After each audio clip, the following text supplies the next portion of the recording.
Sir আজ America থেকে buyer আসবে, খুব জরুরি মিটিং আছে। কয়টায় মিটিং আছে? বিকেল 5টায় স্যার। ওকে, সব ফাইল রেডি করে রাখো। Okay sir. স্যাম ফাইলগুলো গুছিয়ে নিয়ে বেরিয়ে গেল কেবিন থেকে। আরিয়ান ফাইল দেখতে দেখতে কিছু একটা ভাবল। হঠাৎ কিছু মনে হতে তার কপালের রগ ফুলে উঠল। সে ফাইলটা বন্ধ করে রেখে চোখ বন্ধ করে রাখল। দুপুর গড়িয়ে বিকেল হতেই পুরো অফিসে ব্যস্ততা বেড়ে গেল। আজকের মিটিংটা কোম্পানির জন্য খুবই গুরুত্বপূর্ণ। আমেরিকার একটি বড় কোম্পানির বাইরেরা এসেছে নতুন প্রজেক্টের ব্যাপারে আলোচনা করতে। সিয়াম একের পর এক স্টাফদের নির্দেশ দিচ্ছে। সবাই ফাইলগুলো ঠিকমতো চেক করো, কোনো ভুল যেন না থাকে। প্রজেক্ট প্রেজেন্টেশনের রেডি রাখো। জি স্যার। সবাই ব্যস্ত হয়ে কাজ করতে লাগলো। এদিকে নিজের কেবিনে বসে আছে আরিয়ান। কালো স্যুট, সাদা শার্ট আর গাঢ় নীল টায়ের তাকে আজ আরও বেশি ব্যক্তিত্ব সম্পন্ন লাগছে। হঠাৎ দরজায় নক হলো। Come in. স্যার সবাই এসে গেছে, ব্যাররা পৌঁছে গেছে। ওকে, চলুন। আরিয়ান নিজের কোটের বোতাম লাগিয়ে আত্মবিশ্বাসী ভঙ্গিতে বেরিয়ে গেল। তার পেছনে সিয়াম। মিটিং রুমে ঢুকতেই সবাই দাঁড়িয়ে গেল। একজন বিদেশি বায়ার হাত বাড়িয়ে দিল। Nice to meet you, Mr. Aryan. Welcome to Bangladesh. Thank you. সবাই নিজেদের জায়গায় বসলো। বড় স্ক্রিনে প্রজেক্টরের ডিটেলস দেখানো শুরু হলো। সিয়াম প্রেজেন্টেশন চালু করলো। This is our latest project. We believe it can create a huge impact in the market. স্ক্রিনে একের পর এক তথ্য ভেসে উঠছে। বিদেশি বায়াররা মনোযোগ দিয়ে সব কিছু দেখছে। একজন বায়ার প্রশ্ন করলো, What makes your company different from others? We don't just sell products, we build trust. That's why our clients stay with us for years. Impressive. Thank you. প্রায় 2 ঘন্টা ধরে মিটিং চলল। মাঝে মাঝে কঠিন প্রশ্নও করা হলো, কিন্তু আরিয়ান এত সুন্দরভাবে সব প্রশ্নের উত্তর দিল যে বায়াররা মুগ্ধ হয়ে গেল। শেষে প্রধান বায়ার উঠে দাঁড়ালো। Mr. Aryan, honestly, we are impressed. Glad to here that. We want to sign the deal. কথাটা শুনতে সিয়ামের মুখে হাসি ফুটে উঠল। রুমে থাকা সবার চোখে আনন্দ। Thank you so much. No, thank you. কয়েক মিনিটের মধ্যেই চুক্তিপত্র সাইন করা হলো। কোটি কোটি টাকার ডিল ফাইনাল হয়ে গেল। সবাই হাততালি দিতে লাগলো। Congratulations, sir. Congratulations to all of us. Sir, আপনি না থাকলে এটা সম্ভবই হতো না। সত্যি স্যার, আজকে আপনি অসাধারণ ছিলেন। কোম্পানির সাফল্য কখনো একজনের হয় না, সবাই মিলে কাজ করার ফল এটা। সবাই আরও বেশি সম্মান করতে লাগলো তাকে। কিন্তু সবাই চলে যাওয়ার পর আরিয়ান একা দাঁড়িয়ে রইল কাছের দেওয়ালের সামনে। তার সামনে পুরো শহর দেখা যাচ্ছে। সূর্য ডুবে যাচ্ছে ধীরে ধীরে। হঠাৎ তার চোখে ভেসে উঠল কয়েক বছর আগে সেই ভয়ঙ্কর দিন। একটা মেয়ের মুখ, একটা মিথ্যা অভিযোগে মানুষের ঘৃণার দৃষ্টি, পুলিশের হাতকড়া আর জেলের অন্ধকার সেল।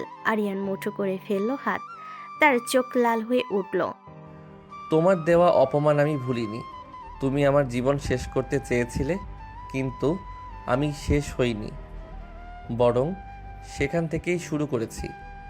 ঠিক তখনই তার ফোন বেজে উঠল। স্ক্রিনে একটি নাম ভেসে উঠল। নামটা দেখেই আরিয়ানের চোখ মুহূর্তেই ঠান্ডা হয়ে গেল। তার ঠোঁটের কোণে রহস্যময় হাসি ফুটে উঠল। আরিয়ান ধীরে ধীরে কলটা রিসিভ করলো। এতদিন পর আমার কথা মনে পড়লো। আরিয়ান, আমার তোমার সাথে খুব জরুরি কথা আছে। কণ্ঠটা শুনেই আরিয়ান চিনে ফেল। এই কণ্ঠ সে 1000 বছরও ভুলবে না, কারণ এই মেয়েটার জন্যই একদিন তাকে জেলে যেতে হয়েছিল। ফোনের ওপাশ থেকে ভেসে আসা কণ্ঠ শুনেই কয়েক সেকেন্ডের জন্য থমকে গিয়েছিল আরিয়ান। বহু বছর পর সেই কণ্ঠ আবার তার কানে এসেছে। যে কণ্ঠ একসময় তার পৃথিবী ছিল, যে কণ্ঠের জন্য সে স্বপ্ন দেখেছিল, আর সেই একই কণ্ঠ একদিন তার জীবনটাকে নরকে পরিণত করেছিল। আরিয়ান প্লিজ, আমার তোমার সাথে একটু কথা আছে। তোমার সাথে কথা বলার মতো সময় আমার নেই। Please 5 minute. সরি, আমি খুব ব্যস্ত। একবার শুধু আমার কথা শোনো। কথাটা শেষ হওয়ার আগেই আরিয়ান কল কেটে দিল। কয়েক মুহূর্ত ফোনটার দিকে তাকিয়ে রইল সে। তারপর ধীরে ধীরে ফোনটা টেবিলের ওপর রেখে দিল, কিন্তু মনের ভেতরে যেন পুরনো ক্ষতগুলো আবার জেগে উঠল। সে চোখ বন্ধ করতেই স্মৃতিগুলো একে একে সামনে ভেসে উঠতে লাগলো। 5 বছর আগের ভার্সিটির ক্যাম্পাস, চারিদিকে ছাত্রছাত্রীদের ভিড়, সবাই যার যার মতো ব্যস্ত। একটা বেঞ্চে বসে আছে আরিয়ান, সাধারণ পরিবারের ছেলে, মুখে সবসময় হাসি, চোখে হাজারটা স্বপ্ন। তার পাশে বসে আছে অহনা। জানো আরিয়ান, আমি চাই তুমি অনেক বড় কিছু হও। আমি বড় হব কিনা জানি না, তবে একটা জিনিস জানি, কি? তোমাকে অনেক সুখে রাখবো। বোকা একটা। সেই হাসির জন্য আরিয়ান সব কিছু করতে পারত, কিন্তু ভাগ্য তার অন্য কিছু লিখে রেখেছিল বর্তমান।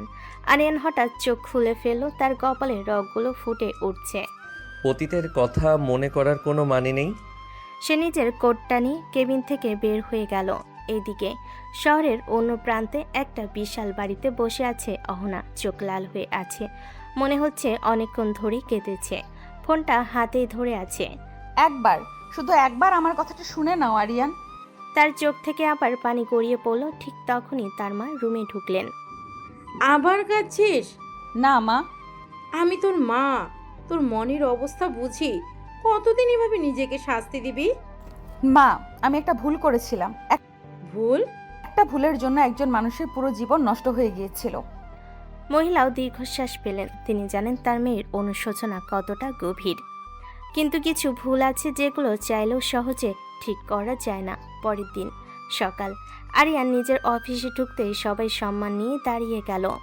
Good morning sir. Good morning. সে কেবিনে ঢুকে ফাইল দেখতে শুরু করলো। ঠিক তখনই সিয়াম দ্রুত ভেতরে ঢুকলো। স্যার, একটা সমস্যা হয়েছে। কি হয়েছে? আজ দুপুরে আমাদের নতুন পার্টনার কোম্পানির সাথে মিটিং আছে। তো ওই কোম্পানির নতুন ডিরেক্টর আজ প্রথমবার আসবে। তাহলে সমস্যা কোথায়? স্যার, নামটা শুনে আমার একটু অদ্ভুত লেগেছে। নাম কি?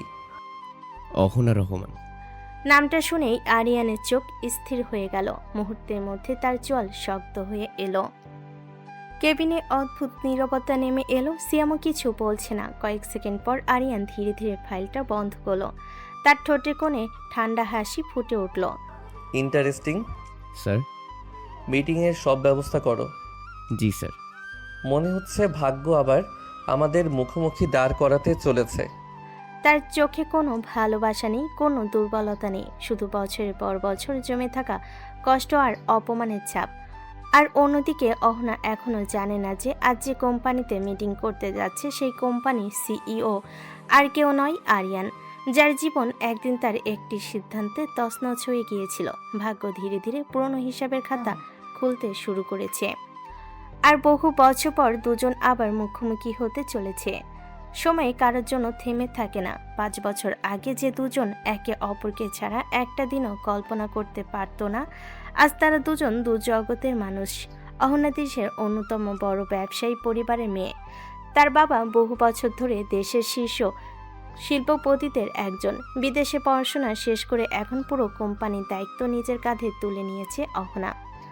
ছোটবেলায় সেই হাসি খুশি মেয়েটা আর নেই। এখন সে কঠিন, গম্ভীর আর আত্মবিশ্বাসী একজন ব্যবসায়ী। তবে তার বুকের ভেতর একটা ক্ষত এখনও রয়ে গেছে, যে ক্ষতের নাম আরিয়ান।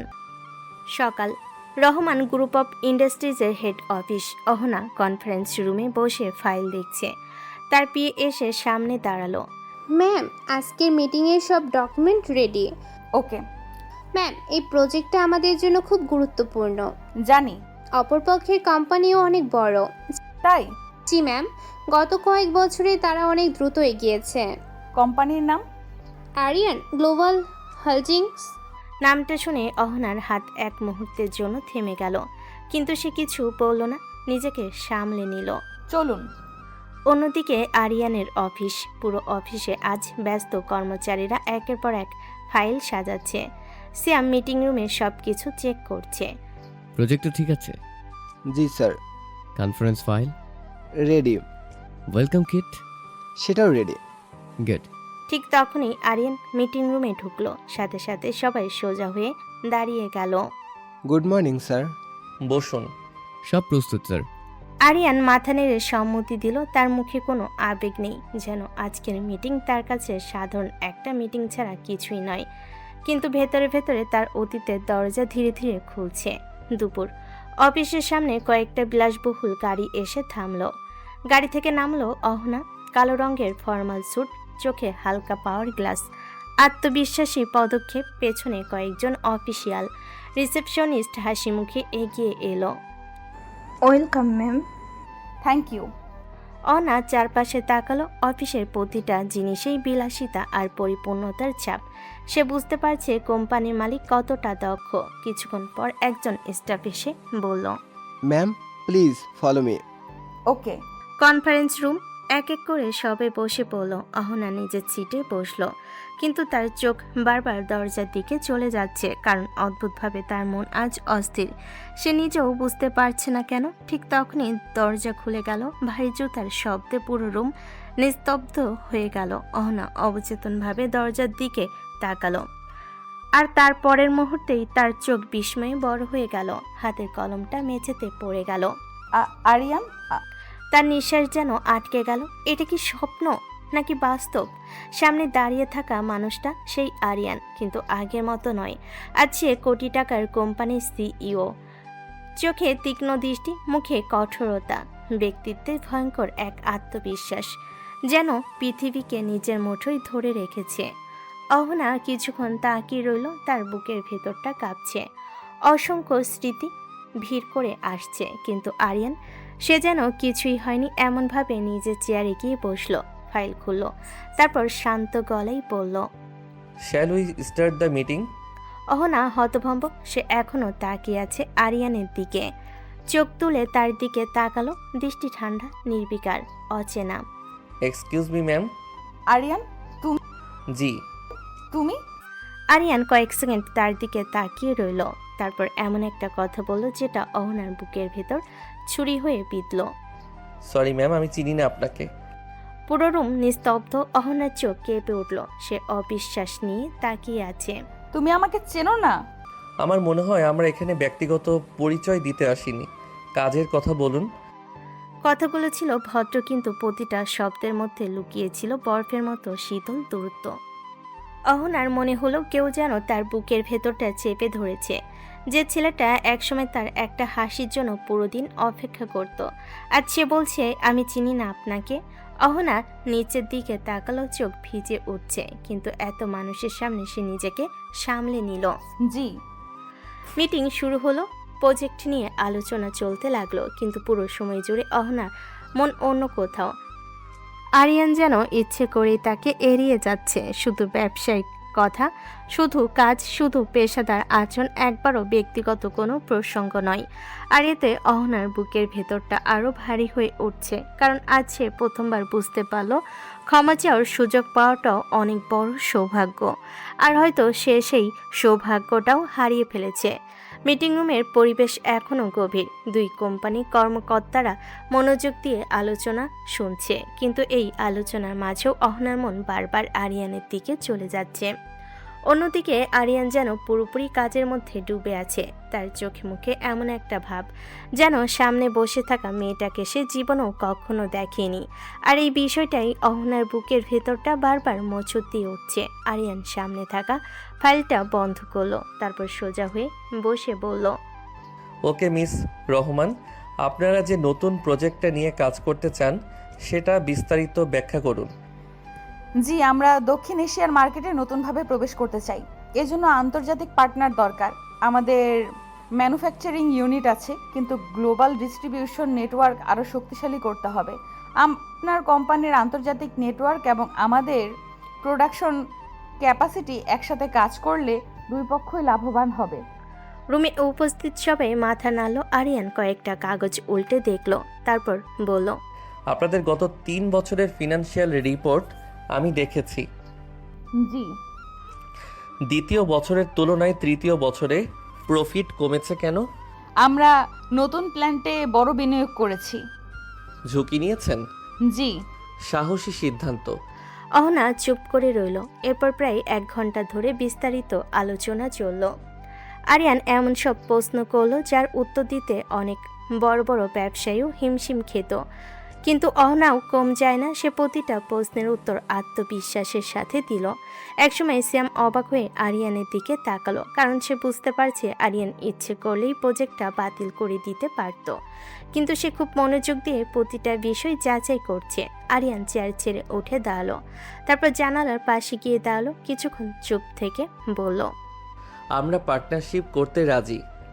কথাটা শুনে রহমান গ্রুপের কর্মকর্তাদের মুখে হাসি ফুটে উঠল। অহনাও স্বস্তির নিঃশ্বাস ফেলল, কিন্তু পরের কথাটাই সবাইকে চমকে দিল। তবে কিছু শর্ত আছে। কি ধরনের শর্ত? প্রথমত, প্রজেক্টের সব আর্থিক লেনদেন স্বচ্ছ হতে হবে। দ্বিতীয়ত, কোনো তথ্য গোপন করা যাবে না।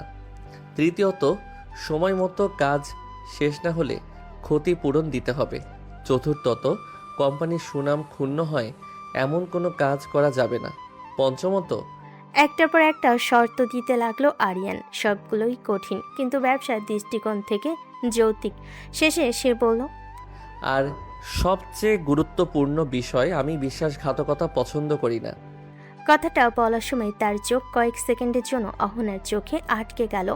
অহনার বুক ধক করে উঠল। সে বুঝতে পারল কথাটা শুধু ব্যবসার জন্য বলা হয়নি, এর পেছনে অন্য অর্থ আছে। কিন্তু আরিয়ান আবার স্বাভাবিক হয়ে গেল। যদি এসব শর্ত মানতে পারেন তাহলে আমরা এগোতে পারি।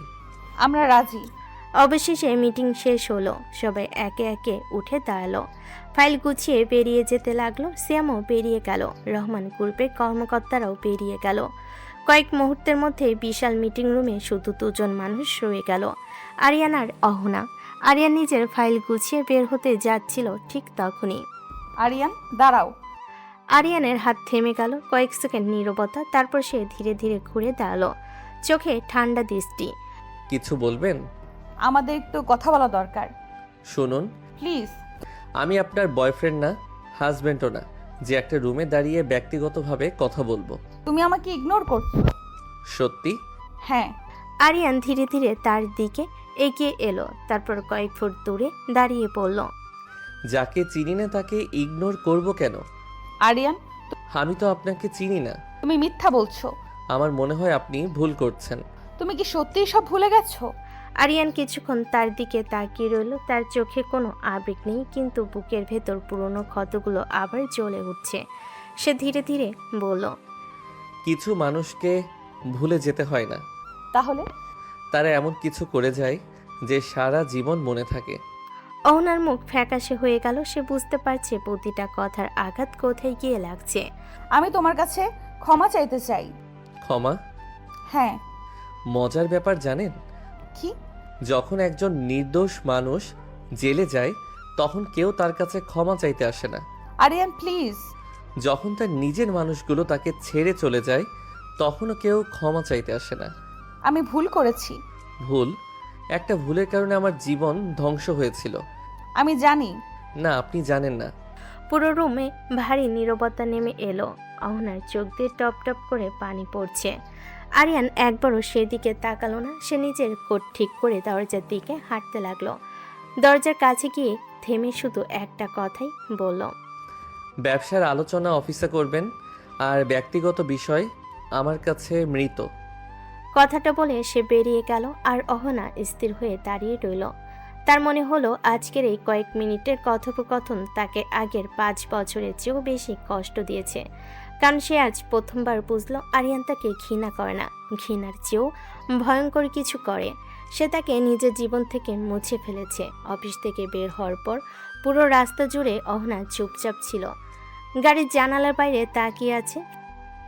আশেপাশে কত মানুষ, কত ব্যস্ততা, কিন্তু তার চোখের সামনে বারবার ভেসে উঠছে একটাই দৃশ্য, আরিয়ানের ঠান্ডা মুখ, তার সেই কথাগুলো। আমি চিনি না আপনাকে, যাকে চিনি না তাকে ইগনোর করব কেন? ব্যক্তিগত বিষয় আমার কাছে মৃত। প্রতিটা শব্দ যেন বারবার কানে বাজছে। অহনা চোখ বন্ধ করলো। তার বুকের ভেতরটা ভারী হয়ে আছে। আজ সে বুঝতে পারছে একটা মানুষের বিশ্বাস ভাঙার মূল্য কত ভয়ঙ্কর হতে পারে। গাড়ির ড্রাইভার পিছনে তাকিয়ে বলল, ম্যাম বাড়ি এসেছিল। অহনা চমকে উঠল। সে বুঝতে পারেনি কখন বাড়ি চলে এসেছে। রহমান ভিলা শহরের সবচেয়ে অভিজাত এলাকাগুলোর একটার বিশাল অট্টালিকা, সামনে বড় বাগান, দুপাশে ফোয়ারা, বিলাসবহুল পরিবেশ। কিন্তু আজ এসবের কোনোটাই অহনার চোখে পড়ছে না। সে ধীরে ধীরে ভেতরে ঢুকলো। ড্রয়িং রুমে ঢুকতেই তার মা সোফা থেকে উঠে দাঁড়ালেন। কি রে, এসে গেছিস? কি হয়েছে? কিছু হয়নি তো। আমি তোর মুখ দেখেই বুঝতে পারছি কিছু একটা হয়েছে। বললাম তো কিছু হয়নি। অহনার মা কপাল কুঁচকে তাকালেন। মেয়েটাকে তিনি ছোটবেলা থেকেই দেখছেন, কখনো খুশি কখনো কষ্টে আছে, সবাই বুঝতে পারে না। ঠিক তখনই রহমান সাহেব নিচে নেমে এলেন। অহনাকে দেখে বললেন, কি রে মা, জি বাবা। মিটিং কেমন হলো? ভালো হয়েছে। Deal final? প্রায়। গ্রেট। রহমান সাহেব খুশি হয়ে গেলেন, কারণ এই প্রজেক্টটা তাদের কোম্পানির জন্য অনেক গুরুত্বপূর্ণ। আমি জানতাম তুই পারবি। থ্যাঙ্কস বাবা। কিছু হয়েছে? না। নিশ্চিত? অহনা আর দাঁড়ালো না, সে দ্রুত সিঁড়ির দিকে এগিয়ে গেল। ঠিক তখনই পিছন থেকে একটা কণ্ঠ ভেসে এলো। এই দাঁড়া। অহনার বড় ভাই রাহাত, পরিবারের বড় ছেলে, ব্যবসার একটা অংশ সেও দেখে। রাহাত সোফা থেকে উঠে দাঁড়ালো। এত তাড়াহুড়া কিসের? কি হয়েছে? একটা গুরুত্বপূর্ণ কথা ছিল। বল। তোর বিয়ের বয়স হয়েছে। আবার শুরু করলি? শুরু করলাম মানে? আমি তো সত্যি কথাই বলেছি। আমার এইসব নিয়ে কথা বলার ইচ্ছে নেই। কিন্তু আমাদের আছে। কি? মা বাবাও চিন্তা করে। আমার জন্য কাউকে চিন্তা করতে হবে না। তুই কি সারা জীবন একা থাকবি? সেটা আমার ব্যাপার। না, এটা শুধু তোর ব্যাপার না, তুই রহমান পরিবারের মেয়ে। আমার ব্যাপারে নাক গলাবি না। আমি তোর ভাই, নাক গলানোর অধিকার আমার আছে। আমি কাউকে অধিকার দেইনি। 5 বছর ধরে একই কথা শুনছি। বিয়ে করবি না, কারোর সাথে দেখা করবি না, কাউকে সুযোগ দিবি না। কেন এখনো কেউ সেই ছেলেটার জন্য বসে আছিস? ভাইয়া। কি ভাইয়া? আমি কি মিথ্যা বলেছি? আমার অতীত নিয়ে কথা বলবি না। কেন বলবো না? ওই ছেলেটার জন্য নিজের জীবন নষ্ট করছিস। চুপ। আমি চুপ করব না। পুরো ড্রয়িং রুম নিস্তব্ধ হয়ে গেল। মা বাবা অবাক হয়ে তাকিয়ে আছেন। রাহাত রাগী গলেই বলল, তুই ভুল করছিস। মানুষ ভুল করে, কিন্তু সেই শাস্তিকে সারা জীবন নিজেকে দিবি? তুমি কিচ্ছু জানো না। তাহলে বল। পারবো না। কেন? কারণ আমি নিজেকেই ক্ষমা করতে পারিনি। প্রতিদিন ঘুম থেকে উঠি আর মনে হয় আমি একটা মানুষের জীবন শেষ করে দিয়েছি। অহনা, মা প্লিজ, আজ আমাকে কিছু বলো না। আর আমার বিয়ে নিয়ে একটা কথাও বলবি না। না, আমি কাউকে বিয়ে করব না। কারণ আমি পারবো না। কথাটা বলে সে দ্রুত সিঁড়ি বেয়ে উপরে উঠে গেল। রুমের দরজা বন্ধ হওয়ার শব্দ ভেসে এলো। নিচে নেমে এলো অস্বস্তিকর নীরবতা। মা দীর্ঘশ্বাস ফেললেন। বাবা চুপচাপ বসে আছেন, আর রাহাতও ধীরে ধীরে সোফায় বসে পড়ল। রাহাত মনে মনে বলল, আজও তুই তাকে ভুলতে পারলি না, তাই না?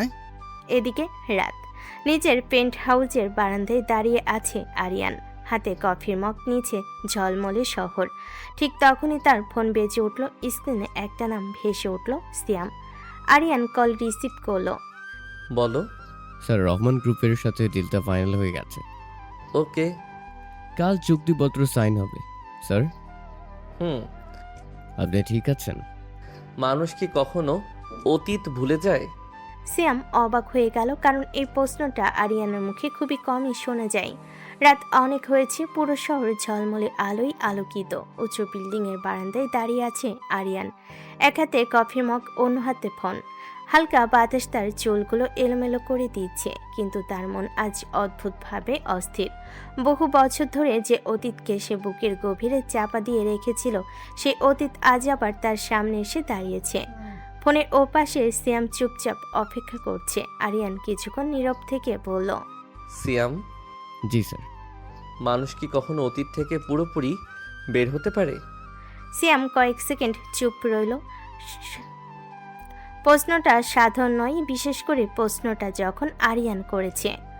না স্যার। না, মানুষ অতীত আঁকড়ে ধরেই বাঁচে। আমি তো অতীতকে মুছে ফেলতে চাই। পারবে না স্যার। কেন? কারণ মানুষ যত বেশি ভুলতে চায় তত বেশি মনে পড়ে। ধরুন আপনি কাউকে ভুলে যেতে চান, তখন কি হয় জানেন? কি? সারাদিন নিজেকে বোঝাতে থাকবেন যে তাকে মনে করবেন না, আর সেই চেষ্টার মাঝেই মানুষটাকে সবচেয়ে বেশি মনে পড়ে। আরিয়ান কফিতে চুমুক দিল। চোখের সামনে শহরের আলো, কিন্তু তার মনে ভেসে উঠছে অন্য একটা মুখ, অহনাকে। সেই পুরনো অহনাকে, যে হাসতো, যে রাগ করত, যে সারাদিন ফোনে বকবক করত। তারপর হঠাৎ একদিন সব বদলে গেল। আরিয়ান গভীর শ্বাস নিল। তুমি কি জানো সিয়াম, কি স্যার? একটা সময় ছিল যখন আমি বিশ্বাস করতাম পৃথিবীর সবাই আমাকে ছেড়ে চলে গেলেও একজন মানুষ থাকবে, কিন্তু শেষ পর্যন্ত সেই মানুষটাই চলে গিয়েছিল। সব মানুষ একরকম না স্যার। আমি জানি, কিন্তু বিশ্বাস ভাঙার শব্দ খুব ভয়ঙ্কর। কাজ ভাঙলে মানুষ জোড়া লাগাতে পারে, কিন্তু বিশ্বাস ভাঙলে তখন দাগ থেকে যায়। শুধু দাগ, পুরো মানুষটাই বদলে যায়। স্যার একটা কথা বলবো? বলো। আপনি এখনো রাগ করেন? অবশ্যই করি। না স্যার, আমি অন্য কথা বলছি। কি বলতে চাও? আপনি এখনো কষ্ট পান।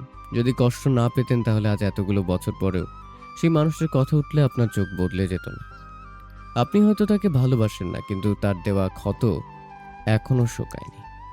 কিছু ক্ষত কখনো শুকায় না। জানি। তুমি জানো জেলে প্রথম রাতটা কেমন ছিল?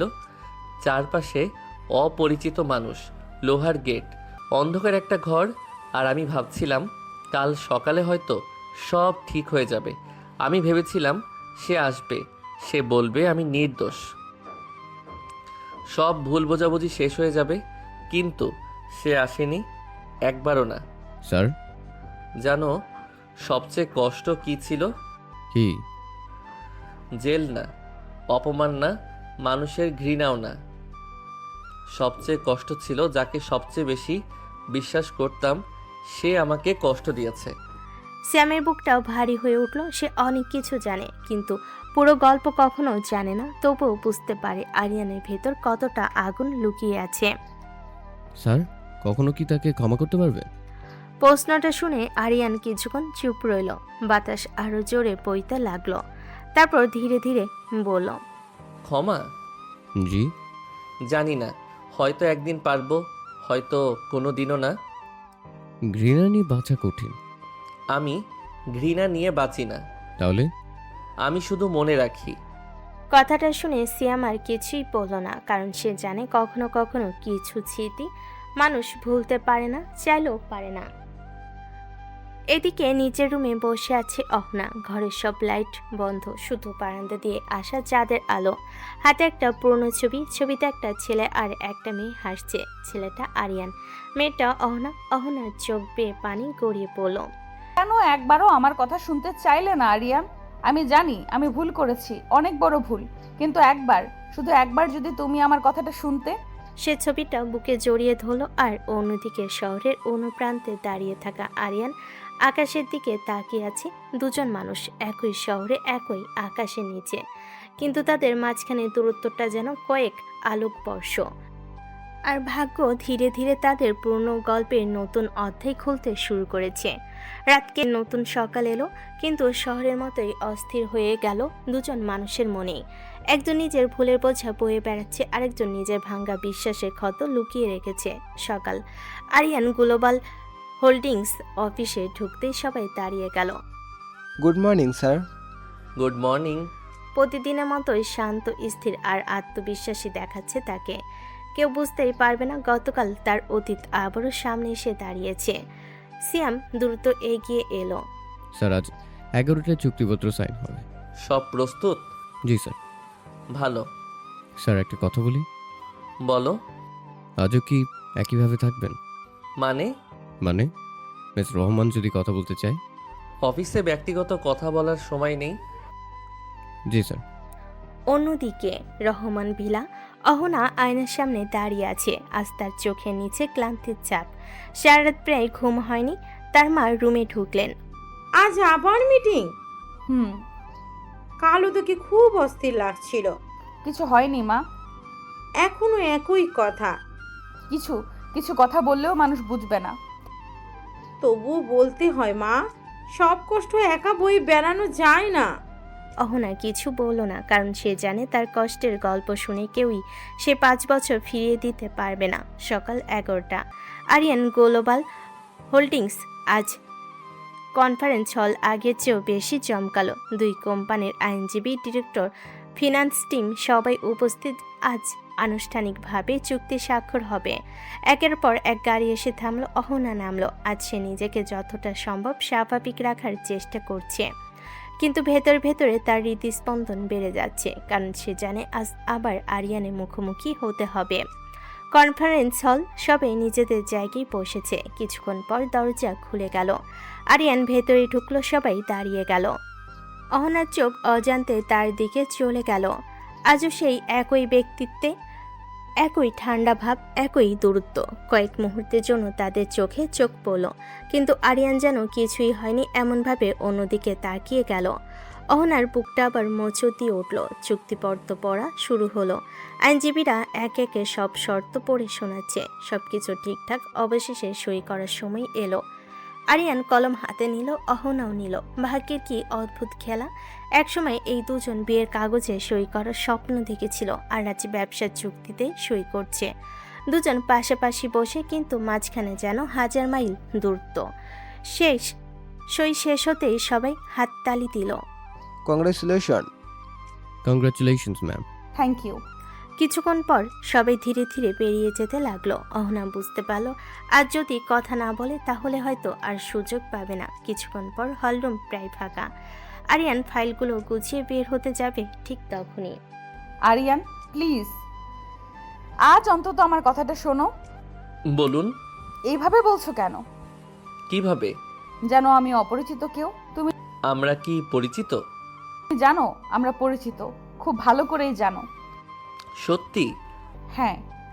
আরিয়ান কয়েক সেকেন্ড তার দিকে তাকিয়ে রইল, তারপর ধীরে ধীরে বলল, মজার ব্যাপার জানেন, কি? যেদিন আমাকে সবাই অপরাধী ভাবছিল, সেদিনও আমি ভেবেছিলাম অন্তত একজন মানুষ আমাকে চিনবে। আরিয়ান, আমি কিন্তু সেও চিনতে পারিনি। ভুল করেছিলাম। এই কথাটা আপনি কতবার বলবেন? যতবার প্রয়োজন, কারণ আমি সত্যিই ভুল করেছিলাম। একটা কথা বলুন তো, কি? যদি সময়টা উল্টো ঘুরে যেত তাহলে কি সব বদলে যেত? উত্তর দিন। জানি না। দেখলেন, আপনি নিজেও নিশ্চিত না। আমি শুধু জানি আমি তোমাকে কষ্ট দিয়েছি। কষ্ট? কষ্ট আর ধ্বংস এক জিনিস না অহনা। তাহলে তুমি আমাকে চেনো? আরিয়ান বুঝতে পারল ভুল করে নাম বলে ফেলেছে, কিন্তু নিজেকে সামলে নিল। নাম জানলেই মানুষকে চেনা হয় না। আরিয়ান, প্লিজ একবার শুধু আমার কথা শোনো। কেন শুনবো? কারণ আমি এখনো। বাকিটাও বলতে পারল না অহনা, গলা আটকে গেল। আরিয়ান কয়েক সেকেন্ড তাকিয়ে রইল, তারপর ঠান্ডা গলায় বলল, কিছু কথা সময় মতো বলতে হয়।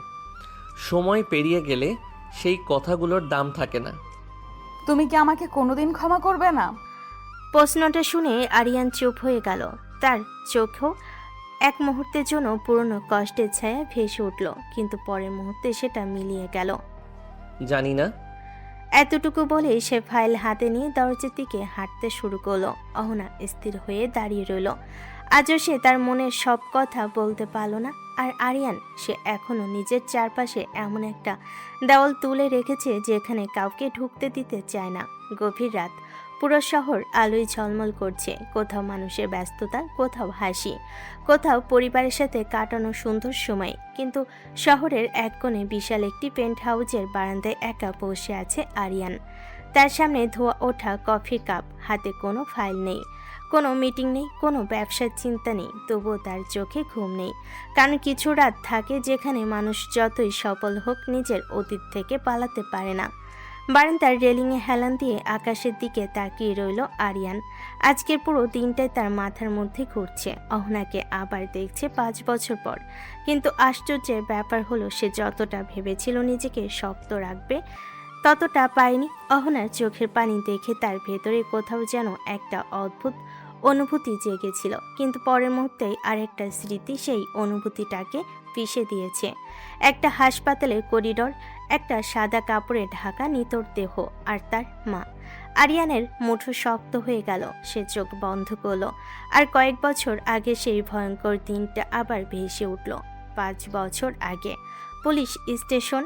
আরিয়ানের 2 হাতে হাত করা পরানো, চারপাশে সাংবাদিক, মানুষের ভিড়। কেউ থুতু ফেলছে, কেউ গালি দিচ্ছে, কেউ বলছে, এমন ছেলেদের কঠিন শাস্তি হওয়া উচিত। দেখতে ভদ্র লাগে, ভিতরে ভিতরে শয়তান। আমি কিছু করিনি, বিশ্বাস করুন, আমি নির্দোষ। চুপচাপ সামনে যাও। আমি সত্যিই কিছু করিনি। কোর্টে গিয়ে বলবা। ঠিক তখনই ভিড়ের মধ্যে সে অহনাকে দেখেছিল, চোখে ভরা পানি, কিন্তু সে এগিয়ে আসেনি, একবারও বলেনি আরিয়ান এমন করতে পারে না, একবারও না। সেই মুহূর্তে আরিয়ানের ভেতরে কিছু একটা ভেঙে গিয়েছিল। বর্তমান আরিয়ান ধীরে ধীরে চোখ খুলল, তার বুকটা ভারী হয়ে আসছে, কিন্তু এর থেকেও ভয়ঙ্কর স্মৃতি এখনো বাকি। সে টেবিলের ড্রয়ার খুলল, সেখান থেকে একটা পুরনো ছবি বের করলো। ছবিটাতে সে আর তার মা, খুব সাধারণ একটা ছবি, কিন্তু এটাই তার সবচেয়ে মূল্যবান সম্পদ।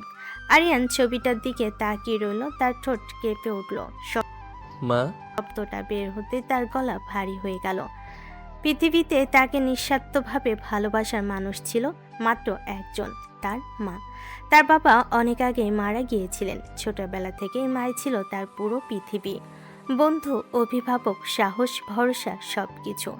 কিন্তু সেদিন তাকে জেলে নিয়ে যাওয়া হয়েছিল, সেদিনই সব শেষ হয়ে যায়। ফ্ল্যাশব্যাক, হাসপাতাল।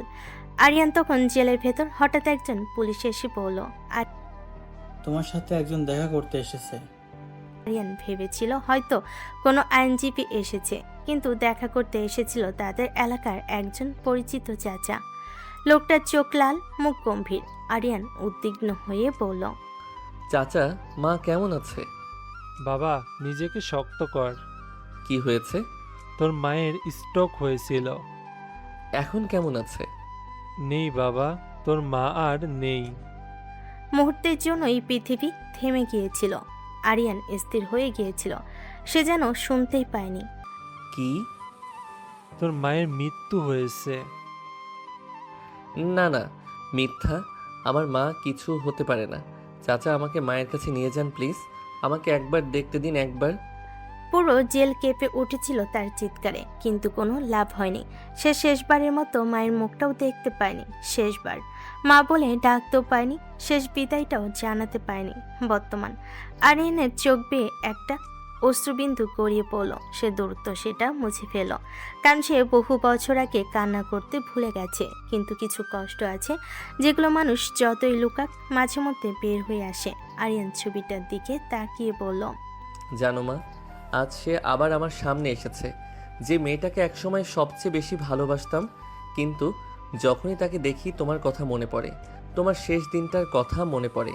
যদি সেদিন এসব না হতো, তুমি আজ বেঁচে থাকতে মা। আমাকে একা রেখে যেতে হতো না। আমার আপন বলতে আজ কেউ নেই, কেউ না। এই বিশাল বাড়ি, এই টাকা, এই ক্ষমতা, কিছুই তোমার জায়গা নিতে পারিনি।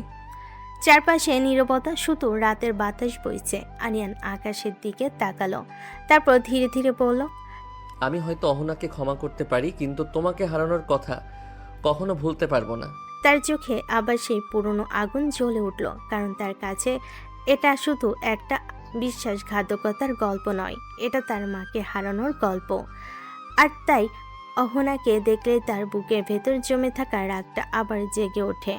কিন্তু সে জানে না ভাগ্য তাদের জন্য এখনো আরো অনেক কঠিন সত্য লুকিয়ে রেখেছে, আর সেই সত্য সামনে এলে তাদের জীবন আবারও উলটপালট হয়ে যাবে। রাতের ঘটনাগুলোর পর খুব একটা ঘুম হয়নি অহনার। ভোরের দিকে কিছুক্ষণ চোখ লেগে গিয়েছিল, ঘুম ভাঙতে আবার সেই একই চিন্তা। আরিয়ান, তার চোখে শীতলতা, তার কথাগুলো, তার দূরত্ব। অহনা বিছানায় বসে কিছুক্ষণ ছাদের দিকে তাকিয়ে রইল, তারপর গভীর শ্বাস নিয়ে উঠে পড়ল। কারণ জীবন থেমে থাকে না, মনের ভেতর ঝড় চললেও বাইরের পৃথিবীর সামনে স্বাভাবিক থাকতে হয়। সকাল, রহমান ভিলা। ডাইনিং টেবিলে সবাই প্রায় উপস্থিত। রহমান শেঠ খবরে কাগজ পড়ছেন, অহনার মা নাস্তার ব্যবস্থা করছেন, রাত মোবাইলে কিছু দেখছে। কয়েক মুহূর্ত পর সিঁড়িতে নিচে নামলো অহনা। আজও তার মুখে ক্লান্তির ছাপ। মা তাকিয়ে বললেন, আয় মা, নাস্তা কর। আসছি।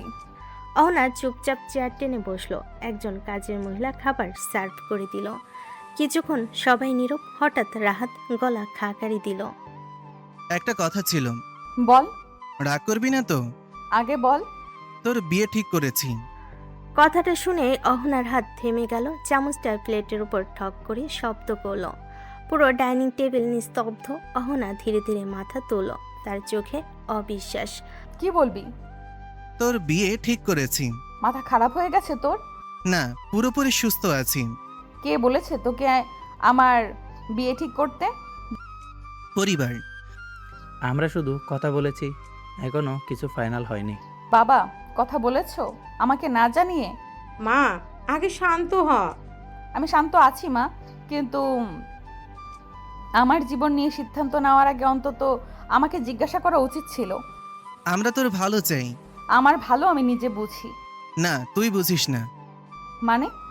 মানে 5 বছর ধরে তুই একটা মৃত সম্পর্ক আঁকড়ে ধরে বেঁচে আছিস। আমার ব্যক্তিগত ব্যাপারে একটা কথাও বলবি না। বলবো, 100 বার বলবো, কারণ নিজের জীবন নষ্ট করছিস। আমার জীবন আমি নষ্ট করলে তোর সমস্যা কি? কারণ আমি তোর ভাই। তোমরা থামো, সকাল সকালই ঝগড়া শুরু করিস না। তুই কি সারা জীবন একা থাকবি? থাকলে থাকবো। কখনো কি ওই ছেলেটার জন্য অপেক্ষা করেছিস? চুপ। কেন? সত্যি বলছি বলে? তার নাম মুখে নিবি না। কেন নেব না? ভাই। কি ভুল বলেছি? তুই এখনো তাকে ভুলতে পারিসনি। এটা আমার ব্যাপার। না, এটা পুরো পরিবারের ব্যাপার। তোর বয়স হচ্ছে, মা বাবা চিন্তা করছে, আর তুই এখনো অতীত নিয়ে পড়ে আছিস। আমি কাউকে বিয়ে করব না। করবি। না। করবি। দুজনে এবার প্রায় চিৎকার করছে। মা হতবিহ্বল। বাবা কপালে হাত দিলেন। অহনা, মা শান্ত হ। না মা, আজ কেউ আমাকে শান্ত করতে পারবে না। আমার জীবনটা কি তোমাদের খেলনা? যখন ইচ্ছা যাকে খুশি বিয়ে দিয়ে দিবে? আমরা তোর শত্রু না। তাহলে এমন করছিস কেন? কারণ আমি চাই তুই আবার হাসিস, স্বাভাবিক জীবনযাপন করিস। আমি ঠিক আছি। ঠিক আছিস? সত্যি? রাতে ঘুমাতে পারিস? নিজের চোখের নিচের কালো দাগ দেখেছিস? আয়নায় নিজেকে দেখিস? তুই নিজেকে শাস্তি দিচ্ছিস। আর কত দিবি? যতদিন দরকার। একটা ভুলের জন্য? ওই ভুলটা সাধারণ ভুল ছিল না।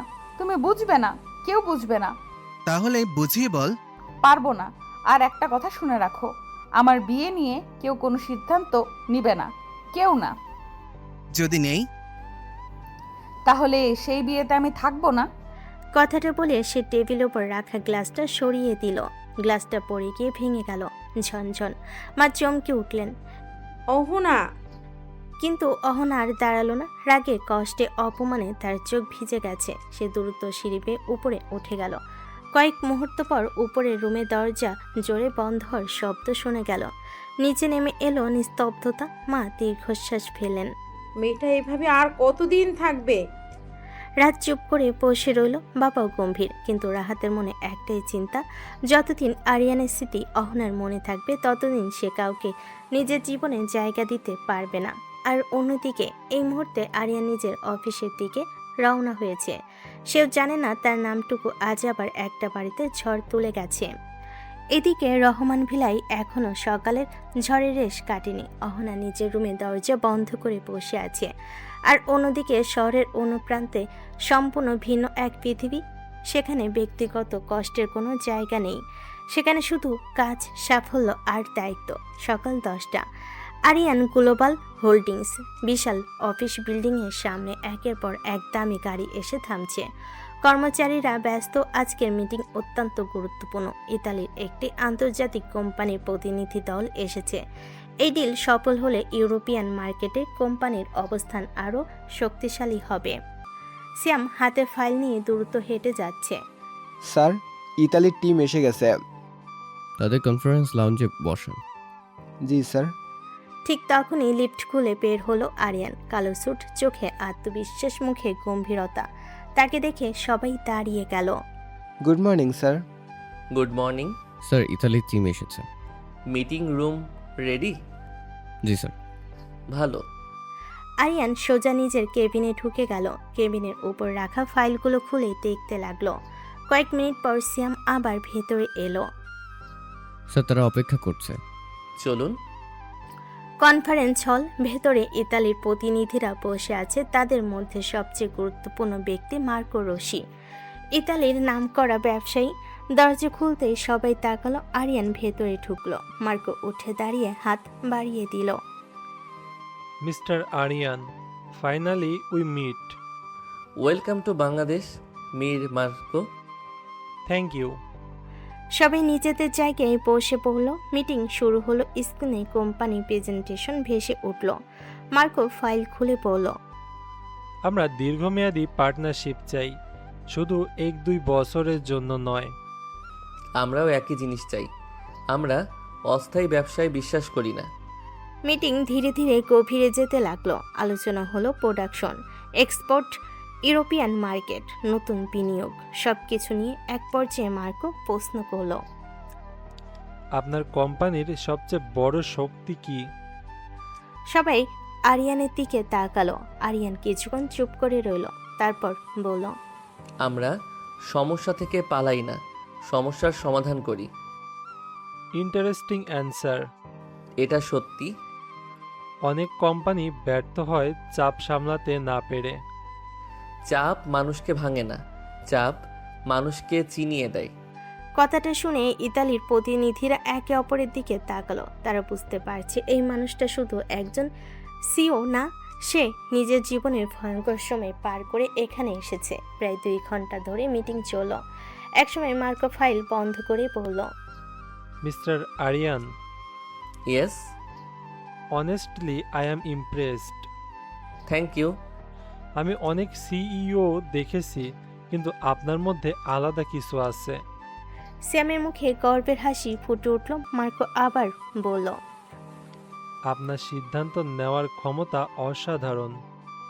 Experience teaches us. Sometime plan to. কথাটা শুনে এক মুহূর্তের জন্য আরিয়ানের চোখ বদলে গেল, কিন্তু সে দ্রুত নিজেকে সামলে নিল। মেবি। মিটিং শেষের দিকে সব কাগজপত্র যাচাই করা হলো। অবশেষে মার্কো নিজের কলম বের করল। We are ready. So are we. দুজন একসাথে চুক্তিপত্রে সই করলো। সাথে সাথে সবাই হাততালি দিয়ে উঠল। Congratulations sir. Thank you. To a successful future. To a successful future. Sir, আজকের ডিলটা কোম্পানির জন্য বিশাল একটা অর্জন। প্রতিটা অর্জনের পেছনে একটা মূল্য দিতে হয় সিয়াম। জি স্যার। কেউ সময় দেয়, কেউ পরিশ্রম দেয়, আর কেউ অনেক কিছু হারিয়ে দেয়। সিয়াম আর কিছু বলল না, কারণ সে জানে এই মানুষটার সাফল্যের পেছনে এমন কিছু গল্প আছে যেগুলো সে কাউকে বলতে চায় না। ঠিক তখনই আরিয়ানের ফোন বেজে উঠল। আরিয়ান ফোনটা হাতে নিল। স্ক্রিনের দিকে তাকাতে তার চোখ সরু হয়ে গেল, কারণ স্ক্রিনে যে নামটা ভেসে উঠেছে সেটা দেখে বহুদিন পর তার চল শক্ত হয়ে উঠল। ফোনের স্ক্রিনে লেখা রাহাত রহমান। অহনাদের বাড়ি থেকে প্রথমবার কেউ তাকে ফোন করেছে। কয়েক সেকেন্ড ফোনের দিকে তাকিয়ে রইল আরিয়ান, তারপর ধীরে ধীরে কল রিসিভ করলো। বলুন। আমাদের সাথে দেখা করা দরকার মিস্টার আরিয়ান। আরিয়ান ভুরু কুঁচকাল, আর তার মনে অদ্ভুত একটা সন্দেহ জন্ম নিতে শুরু করলো। ফোনের ওপাশে রাহাতের গম্ভীর কণ্ঠ শুনে কয়েক সেকেন্ড চুপ করে রইল আরিয়ান। তার চোখে ভেসে উঠল বিস্ময়। অহনাকে সে আশা করেছিল, কিন্তু রাহাত, এটা সে ভাবেনি। আমাদের বসা উচিত মিস্টার আরিয়ান। কি বিষয়ে? সামনাসামনি বলাই ভালো হবে। আমি ব্যস্ত মানুষ মিস্টার রাহাত। জানি, তবুও এই কথাটা আপনার শোনা প্রয়োজন। ঠিক আছে। কোথায় দেখা হবে? বিকেল 5টায় ব্লু অর্কিড রেস্টুরেন্ট, গুলশান। ওকে। সময় মতো আসবেন। কথাটা বলে কল কেটে দিল আরিয়ান। সিয়াম পাশেই দাঁড়িয়েছিল। সে কৌতূহলী হয়ে বলল, স্যার, রহমান সাহেবের ছেলে। কি চাই? আমি জানি না, তবে ভালো কিছু হবে বলে মনে হয় না।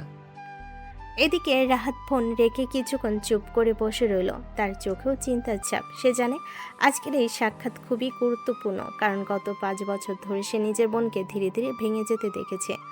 অহনা বাইরে থেকে শক্ত, কঠিন, আত্মবিশ্বাসী, কিন্তু ভেতরে সে এখনো অতীতের একটা ভুলের শাস্তি ভোগ করছে। রাত মনে মনে বলল, আজ যেভাবেই হোক এই মানুষটার সাথে কথা বলবো।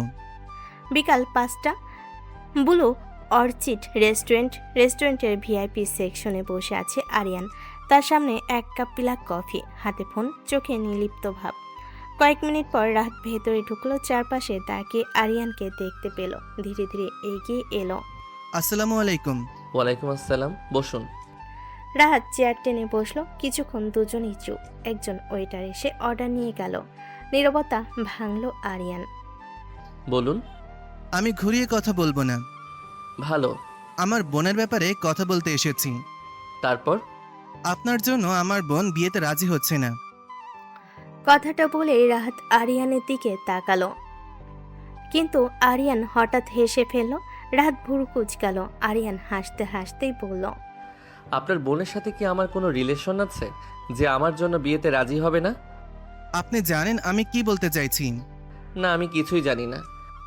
5 বছর ধরে ও কারোর সাথে সম্পর্ক করেনি, কাউকে জীবনে আসতে দেয়নি, কারণ সে এখনো আমার জন্য অপেক্ষা করছে। আপনি জানতেন? আন্দাজ করেছি। তাহলে? তাতে আমার কি? মানে? আমি কাউকে বলিনি আমার জন্য অপেক্ষা করতে। কিন্তু আমি কি কোনোদিন আপনার বোনকে বলেছি 5 বছর বসে থাকতে? না। তাহলে? আপনি খুব রেগে আছেন। না, রাগ অনেক আগেই শেষ হয়ে গেছে। সত্যি? হুম। আমার বোন ভুল করেছে, বড় ভুল, কিন্তু সে অনুতপ্ত, খুব অনুতপ্ত। অনুতপ্ত? হ্যাঁ। মজার ব্যাপার। কেন? যখন একজন মানুষ ধ্বংস হয়ে যায় তখন সবাই অনুতপ্ত হয়। আমি যখন জেলে ছিলাম কেউ আমার পাশে দাঁড়ায়নি। যখন মানুষ আমাকে অপরাধী বলেছিল কেউ আমার কথা শুনতে চায়নি। যখন আমার মা মারা গেলেন কেউ ফিরে এসে বলল না সরি আরিয়ান। রাহাতের মুখ গম্ভীর হয়ে উঠল। সে প্রথমবার বুঝতে পারছে আরিয়ানের রাগ শুধু অহনার উপর না, এর পেছনে আরো গভীর ক্ষত আছে। আমি আপনার কষ্ট বুঝি। না, আপনি বুঝেন না, কারণ আপনি কখনো জেলের লোহার গেটের পেছনে দাঁড়াননি। আপনি কখনো দেখেননি আপনার মায়ের লাশ, অথচ শেষবারের মতো ছুঁতে পারেননি। আপনি কখনো একা হননি। রাহাত স্তব্ধ হয়ে গেল। প্রথমবারের মতো তার বুকে অপরাধবোধ জাগল। আমি জানতাম না। জানার প্রয়োজনও নেই। একটা প্রশ্ন করব? করুন। আপনি কি এখন আমার বোনকে ভালোবাসেন? প্রশ্নটা শুনে আরিয়ান স্থির হয়ে গেল। তার চোখে এক মুহূর্তের জন্য পুরনো স্মৃতির ছায়া ভেসে উঠল, কিন্তু পরের মুহূর্তে সেটা মিলিয়ে গেল। আরিয়ান মুচকি হাসল। আপনি ভুল মানুষকে প্রশ্ন করছেন। মানে? যেদিন একজন মানুষ বিশ্বাস হারায় সেদিন ভালোবাসাও মরে যায়। রাহাত চুপ করে রইল। আরিয়ান চেয়ার থেকে উঠে দাঁড়ালো, বিল টেবিলে রেখে কোট ঠিক করলো। আপনার বোনকে বলবেন নিজের জীবন নিয়ে ভাবতে, আমার জীবন নিয়ে নয়। কথাটা বলে সে চলে যেতে লাগলো। রাহাত শুধু তাকিয়ে রইল। তার মনে হলো আগের এই মানুষটা আর 5 বছর আগের আরিয়ান নয়। এই আরিয়ান অনেক বেশি শক্ত, অনেক বেশি ঠান্ডা। আর সবচেয়ে ভয়ঙ্কর বিষয় হলো সে নিজের কষ্টকে শক্তিতে পরিণত করতে শিখে গেছে। সন্ধ্যা পেরিয়ে রাত নেমেছে। আরিয়ান ভিলায় ডাইনিং হল আলোয় ঝলমল করছে। বড় ডাইনিং টেবিলে একে একে সবাই জড়ো হয়েছে। রহমান সাহেব, তার স্ত্রী, রাহাত আর অহনা। বাইরে থেকে দেখলে মনে হবে সুখী একটা পরিবার একসাথে রাতের খাবার খেতে বসেছে, কিন্তু বাস্তবে প্রত্যেকের মনে আলাদা আলাদা চিন্তা, বিশেষ করে রাহাতের। বিকেলে আরিয়ানের সাথে দেখা করার পর থেকে সে অদ্ভুত চুপচাপ হয়ে গেছে। আরিয়ান যে কথাগুলো বলেছে সেগুলো এখনও তার মাথার মধ্যে ঘুরছে। আমি কাউকে বলিনি আমার জন্য অপেক্ষা করতে, যেদিন বিশ্বাস হারাই সেদিন ভালোবাসাও মরে যায়। কথাগুলো শুনে তারও খারাপ লেগেছিল, কারণ সে বুঝতে পেরেছে আরিয়ানের ক্ষতটা যতটা ভেবেছিল তার চেয়েও অনেক গভীর। ডাইনিং টেবিলে নীরবতা, শুধু প্লেট আর চামচের শব্দ। হঠাৎ রাহাত গলা পরিষ্কার করলো। অহনা, কি? আজ আমি আরিয়ানের সাথে দেখা করেছি। কি? দেখা করেছি। কেন? তোর ব্যাপারে কথা বলতে। রহমান সাহেব আর তার স্ত্রীও অবাক হয়ে তাকালেন। অহনার বুক ধুকপুক করতে লাগলো। কি বলেছে? সত্যিটা বলেছি। মানে? আরিয়ানের আশা ছেড়ে দে। পুরো টেবিলে নিস্তব্ধ হয়ে গেল। অহনার চোখ নিচু হয়ে গেল, কিন্তু আশ্চর্যজনকভাবে তার মুখে কোনো বিস্ময় নেই, বরং যেন এই উত্তরটাই সে আগে থেকেই জানত। অহনা ধীরে ধীরে বলল, না করারই তো কথা। কি? সে যদি আমাকে ক্ষমা না করে সেটা স্বাভাবিক। তুই এখনো বুঝতে চাচ্ছিস না? কি বুঝবো? ও তোকে ক্ষমা করবে না, কোনো দিন না। তাহলে কিসের আশায় বসে আছিস? কোনো আশায় না। তাহলে? আমি শুধু আমার ভুলের প্রায়শ্চিত্ত করছি। 5 বছর ধরে? যতদিন লাগে। আর যদি সারা জীবন লাগে? তাহলে সারা জীবন। তুই কি পাগল হয়ে গেছিস? না। তাহলে এসব কি? সত্যি। সত্যি না জেদ? তুমি যাই বলো, আমি কাউকে ঠকাবো না। মানে? আমি অন্য কাউকে বিয়ে করে তার জীবন নষ্ট করতে পারবো না। আমি যদি কাউকে বিয়ে করি তাহলে তাকে পুরো মন দিয়ে ভালোবাসতে হবে, সম্মান করতে হবে, তার প্রাপ্য দিতে হবে। কিন্তু আমি সেটা পারবো না। কেন? কারণ আমার ভেতরে এখনো অনেক অপরাধ বোধ আছে। সারা জীবন একা থাকবো, তবুও কাউকে জীবনে আনবো না। যথেষ্ট হয়েছে। রাহাত, তুই নিজের জীবনটা নষ্ট করে ফেলছিস। একটা ভুল করেছিস, ঠিক আছে, মানুষ ভুল করে, কিন্তু তার মানে এই না যে পুরো জীবন শেষ করে দিবি। এটা আমার সিদ্ধান্ত। ভুল সিদ্ধান্ত। তোমার কাছে ভুল, আমার কাছে না। তুই এখন ওকে ভালোবাসিস? অহনা মাথা নিচু করলো কিন্তু কিছু বলল না। আর তার এই নীরবতাই উত্তর হয়ে গেল। রাহাত হতাশ হয়ে হেসে ফেলল। অবিশ্বাস্য, সত্যি অবিশ্বাস্য। ভালোবাসি কিনা জানি না, কিন্তু আমি তাকে কষ্ট দিয়েছি এটা জানি, আর এই সত্যিটা কোনো দিন বদলাবে না। মা, জীবনে কখনো কখনো নিজেকেও ক্ষমা করতে হয়। আমি পারি না বাবা। কেন?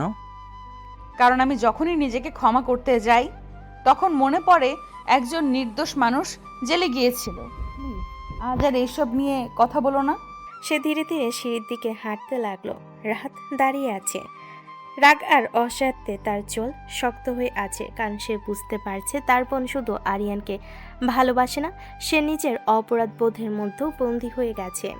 আর সেই কারাগার থেকে তাকে বের করে আনা সহজ হবে না। উপরে ওঠার সময় অহনা একবারও পিছনে তাকালো না, আর নিচে দাঁড়িয়ে রাহাত মনে মনে বলল, এভাবে চলতে থাকলে তুই একদিন নিজেকেই শেষ করে ফেলবি। অহনা, আমি সেটা হতে দেব না। ঝগড়ার পর থেকে রহমান ভিলার পরিবেশ অদ্ভুত হয়ে আছে। রাহাত নিজের রুমে, বাবা মাও চুপচাপ, আর অহনা সে নিজের রুমে বসে জানালার বাইরে তাকিয়ে আছে। তার মাথার মধ্যে শুধু একটা কথাই ঘুরছে, আমি কাউকে বলিনি আমার জন্য অপেক্ষা করতে। আরিয়ানের বলা কথাটা বারবার কানে বাজছে। সে জানে আরিয়ান রাগ করে আছে, সে জানে তার প্রতি ঘৃণা, অভিমান, ক্ষোভ সবকিছুর কারণ আছে, তবু তার মনটা কিছুতেই মানতে পারছে না। সে শুধু চায় একবার নিজের কথাটা বলতে চায়, একবার শুধু। বিকেল, অফিসে বসে ফাইল দেখছে অহনা, কিন্তু কাজে মন নেই। অনেকক্ষণ ধরে ফোনের স্ক্রিনের দিকে তাকিয়ে আছে। শেষমেশ সাহস করে একটা নম্বরে কল দিল। কয়েকবার রিং হওয়ার পর ওপাশে কল রিসিভ হলো। হ্যালো, আরিয়ান, বলুন। আমার সাথে একটু দেখা করো। আমার এসব আজাইরার সময় নেই। প্লিজ। সরি। মাত্র 10 মিনিট। না, আমি শুধু কিছু কথা বলতে চাই। আমার শোনার ইচ্ছে নেই। একবার, শুধু একবার। শুনুন মিস রহমান, হুম? আমি একজন বিজনেসম্যান, দিনে 12-14 ঘন্টা কাজ করি। আপনার সাথে বসে পুরনো গল্প শোনার সময় আমার নেই। তুমি কি এতটাই বদলে গেছো? মানুষ বদলায় না, পরিস্থিতি বদলে দেয়। আরিয়ান, আর কিছু? আমি ব্যস্ত। কথাটা বলেই কল কেটে দিল সে। অহনা কয়েক সেকেন্ড ফোনের দিকে তাকিয়ে রইল, তারপর ধীরে ধীরে ফোনটা নামিয়ে রাখলো। তার ভেতরে জমে থাকা কষ্টটা এবার রাগে পরিণত হতে শুরু করলো। সব সময় এভাবে এড়িয়ে যাবে? ঠিক আছে, দেখি কতদিন এড়িয়ে যেতে পারো। এদিকে আরিয়ান নিচের কেবিনে বসে আছে। সিয়াম ফাইল নিয়ে ভেতরে ঢুকলো। স্যার, এই প্রজেক্টের সব ঠিক আছে স্যার? মিস রহমান, আমি অনুমান করলাম। কাজের কথা বলো। সিয়াম চুপ হয়ে গেল, কিন্তু সে বুঝতে পারছে অহনার উপস্থিতি এখনো আরিয়ানের ভেতরে কোথাও না কোথাও প্রভাব ফেলছে। রাত সময় পেরোয় 9:30। রহমান ভিলা। অহনা নিজের রুমে পায়চারি করছে। তার রাগ ক্রমশ বাড়ছে। সারাদিন চেষ্টা করেও আরিয়ানের সাথে ঠিকমতো কথা বলতে পারেনি। হঠাৎ তার মাথায় একটা চিন্তা এলো। সে ফোন তুলে কাউকে কল দিল। হ্যালো। জি ম্যাম। এই ঠিকানা দরকার। কার? আরিয়ান খান। আমি ব্যবস্থা করছি ম্যাম। যত দ্রুত সম্ভব। 1 ঘন্টা পর অহনাকে একটা মেসেজ পাঠানো হলো। সেখানে একটা ঠিকানা দেখে অহনার ঠোঁট শক্ত হয়ে গেল। এবার দেখি কিভাবে এড়িয়ে যাও। রাত প্রায় 10:30। শহরের অভিজাত এলাকায় অবস্থিত বিশাল এক পেন্ট হাউস। এটাই তখন আরিয়ানের বাড়ি। আরিয়ান বারান্দায় বসে আছে, সামনে কফির মগ, চারপাশে নীরবতা। এমন সময় নিচে নিরাপত্তা রক্ষীর ফোন এলো। স্যার। হ্যাঁ। একজন ম্যাডাম আপনার সাথে দেখা করতে এসেছেন। এই সময়ে? জি স্যার। নাম? অহনা রহমান। নামটা শুনে আরিয়ান চুপ হয়ে গেল। তার জল শক্ত হয়ে উঠল। বারান্দার বাতাস যেন হঠাৎ থেমে গেল। গার্ড আবারও বলল, স্যার উনি বলছেন আপনার সাথে দেখা না করে যাবেন না। আরিয়ান চোখ বন্ধ করলো। তার মাথার ভেতর বিরক্ত আর পুরনো স্মৃতি একসাথে আঘাত করতে লাগলো। নিচে দাঁড়িয়ে আছে অহনা, আর বহু বছর পর প্রথমবার সে নিজে থেকে আরিয়ানের বাড়িতে চলে এসেছে। কিন্তু আরিয়ান কি তাকে ভেতরে ঢুকতে দেবে, নাকি এবারও দরজা বন্ধ করে দেবে? রাত প্রায় 10:30। পেন্ট হাউসের বারান্দায় দাঁড়িয়ে আছে আরিয়ান। গার্ডের মুখে অহনার নাম শোনার পর তার মুখ আরও গম্ভীর হয়ে গেছে। কয়েক সেকেন্ড চুপ করে রইল, তারপর ধীরে ধীরে বলল, আসতে বলো। জি স্যার। ফোনটা কেটে গেল। আরিয়ান আবার আকাশের দিকে তাকালো। তার মনে বিরক্তি কাজ করছে। সে বুঝতে পারছে না এই মেয়েটা কেন বারবার তার সামনে আসছে। যে সম্পর্ক বহু বছর আগে শেষ হয়ে গেছে, সেটা কেন আবার টেনে আনতে চাইছে। নিচে অহনা গেটের সামনে দাঁড়িয়ে আছে। চারপাশে বিশাল কড়া নিরাপত্তা, বিশাল বিল্ডিং, আধুনিক ডিজাইন, চারদিকে ঝলমলে আলো। ঠিক তখনই গার্ড এগিয়ে এলো। ম্যাম, আপনি ভেতরে যেতে পারেন। অহনা অবাক হলো। সে ভেবেছিল হয়তো আরিয়ান তাকে ফিরিয়ে দেবে, কিন্তু না। Thank you. অহনা ভেতরে ঢুকতেই কিছুক্ষণ স্থির হয়ে দাঁড়িয়ে রইল। এত বড় আর বিলাসবহুল জায়গা সে কল্পনা করেনি। মার্বেলের ফ্লোর, দামি ঝাড়বাতি, দেওয়ালে বিদেশি পেইন্টিং, চারপাশের অভিজাত সাজসজ্জা, সবকিছুতেই সফলতার ছাপ। কয়েক মুহূর্তের জন্য তার বুকটা কেমন যেন হয়ে গেল। একসময় যে ছেলেটার সাধারণ একটা বাসায় মায়ের সাথে থাকতো, আছে এমন একটা সাম্রাজ্যের মালিক। হয়তো এই জায়গায় পৌঁছাতে তাকে অনেক কিছু হারাতে হয়েছে। ঠিক তখনই একজন কাজের মহিলা এগিয়ে এলো। ম্যাম, আপনাকে কিভাবে সাহায্য করতে পারি? আমি আরিয়ানের সাথে দেখা করতে এসেছি। স্যার উপরে আছেন। তার রুমটা কোথায়? সোজা গিয়ে ডান পাশের শেষ রুম। ওকে। অহনা ধীরে ধীরে সিঁড়ি বেয়ে উপরে উঠতে লাগলো। তার বুকের ভেতর ধুকপুক করছে। আজ সে ঠিক করেছে, যা হোক নিজের কথাগুলো বলবে। আরিয়ান শুনুক বা না শুনুক। উপরে উঠে করিডোরে দাঁড়ালো সে। দূরে একটা দরজা, হালকা আলো বের হচ্ছে। সে বুঝে গেল এটাই আরিয়ানের রুম। ধীরে ধীরে এগিয়ে গেল। তার হাত কাঁপছে, হৃদস্পন্দন বাড়ছে। অবশেষে দরজায় নক করলো অহনা। ভেতর থেকে কয়েক সেকেন্ড কোনো শব্দ এলো না। তারপর দরজায় নক খোলার শব্দ। দরজা খুলে গেল। আরিয়ান দাঁড়িয়ে আছে, কালো টি শার্ট, ট্রাউজার, চোখে বিরক্তি, কিন্তু তার ব্যক্তিত্বে এখন আগের মতোই তীক্ষ্ণ। দুজন কয়েক সেকেন্ড একে অপরের দিকে তাকিয়ে রইল। নীরবতা, শুধু নীরবতা। অনেক বছরের স্মৃতি যেন এই কয়েক সেকেন্ডের মধ্যে ফিরে এলো। কিন্তু প্রথম কথা বলল আরিয়ান, এখানে কি চাই? তোমার সাথে কথা বলতে এসেছি। অফিসে ফোন দিয়েছিলেন, উত্তর পেয়েছেন? তাই বলে চলে যাব? হ্যাঁ। তুমি কি সব সময় এমন ছিলে? না, কিছু মানুষ আমাকে এমন বানিয়েছে। কথাটা শুনে অহনা চুপ হয়ে গেল, কারণ সে বুঝতে পারছে কথাটা কাকে উদ্দেশ্য করে বলা। আমি শুধু 5 মিনিট কথা বলতে চাই। আমার কাছে 5 মিনিটও মূল্যবান। আমার কাছে না। আপনি কি মনে করেন এখনো আপনার জন্য আমার সময় থেমে আছে? আমি সেটা বলিনি। তাহলে? আমি শুধু চাই তুমি আমার কথাটা শোনো। আরিয়ান দরজার ফ্রেমে হেলান দিয়ে দাঁড়ালো। তার মুখে কোনো আবেগ নেই। 5 বছর আগে বলার সময় ছিল, এখন না। তখন আমি ভুল করেছি জানি। তাহলে একবার? না, আপনি কি বুঝতে পারছেন না? আমি অতীত নিয়ে কথা বলতে চাই না। কিন্তু আমি চাই। সেটা আপনার সমস্যা, আমার না। তুমি কি একবারও জানতে চাও না আমি কেন এমন করেছিলাম? প্রশ্নটা শুনে আরিয়ান কিছুক্ষণ চুপ করে রইল। তার চোখে এক মুহূর্তের জন্য অদ্ভুত একটা ছায়া দেখা গেল, কিন্তু পরের মুহূর্তে সেটা মিলিয়ে গেল। আরিয়ান ধীরে ধীরে বলল, কারণটা এখন আর গুরুত্বপূর্ণ না। আমার কাছে গুরুত্বপূর্ণ। আমার কাছে না। আবার নীরবতা নেমে এলো। দুজন মানুষ, একটা দরজা, আর মাঝখানে 5 বছরের দূরত্ব। অহনা বুঝতে পারছে আজকের রাত সহজে শেষ হবে না, কারণ এতদিনে জমে থাকা কথাগুলো আজ বের হয়ে আসতে চাইছে। আরিয়ানও বুঝতে পারছে এই মেয়েটা এত সহজে ফিরে যাবে না। করিডোর জুড়ে নীরবতা। দরজার সামনে দাঁড়িয়ে আছে অহনা, আর সামনে আরিয়ান।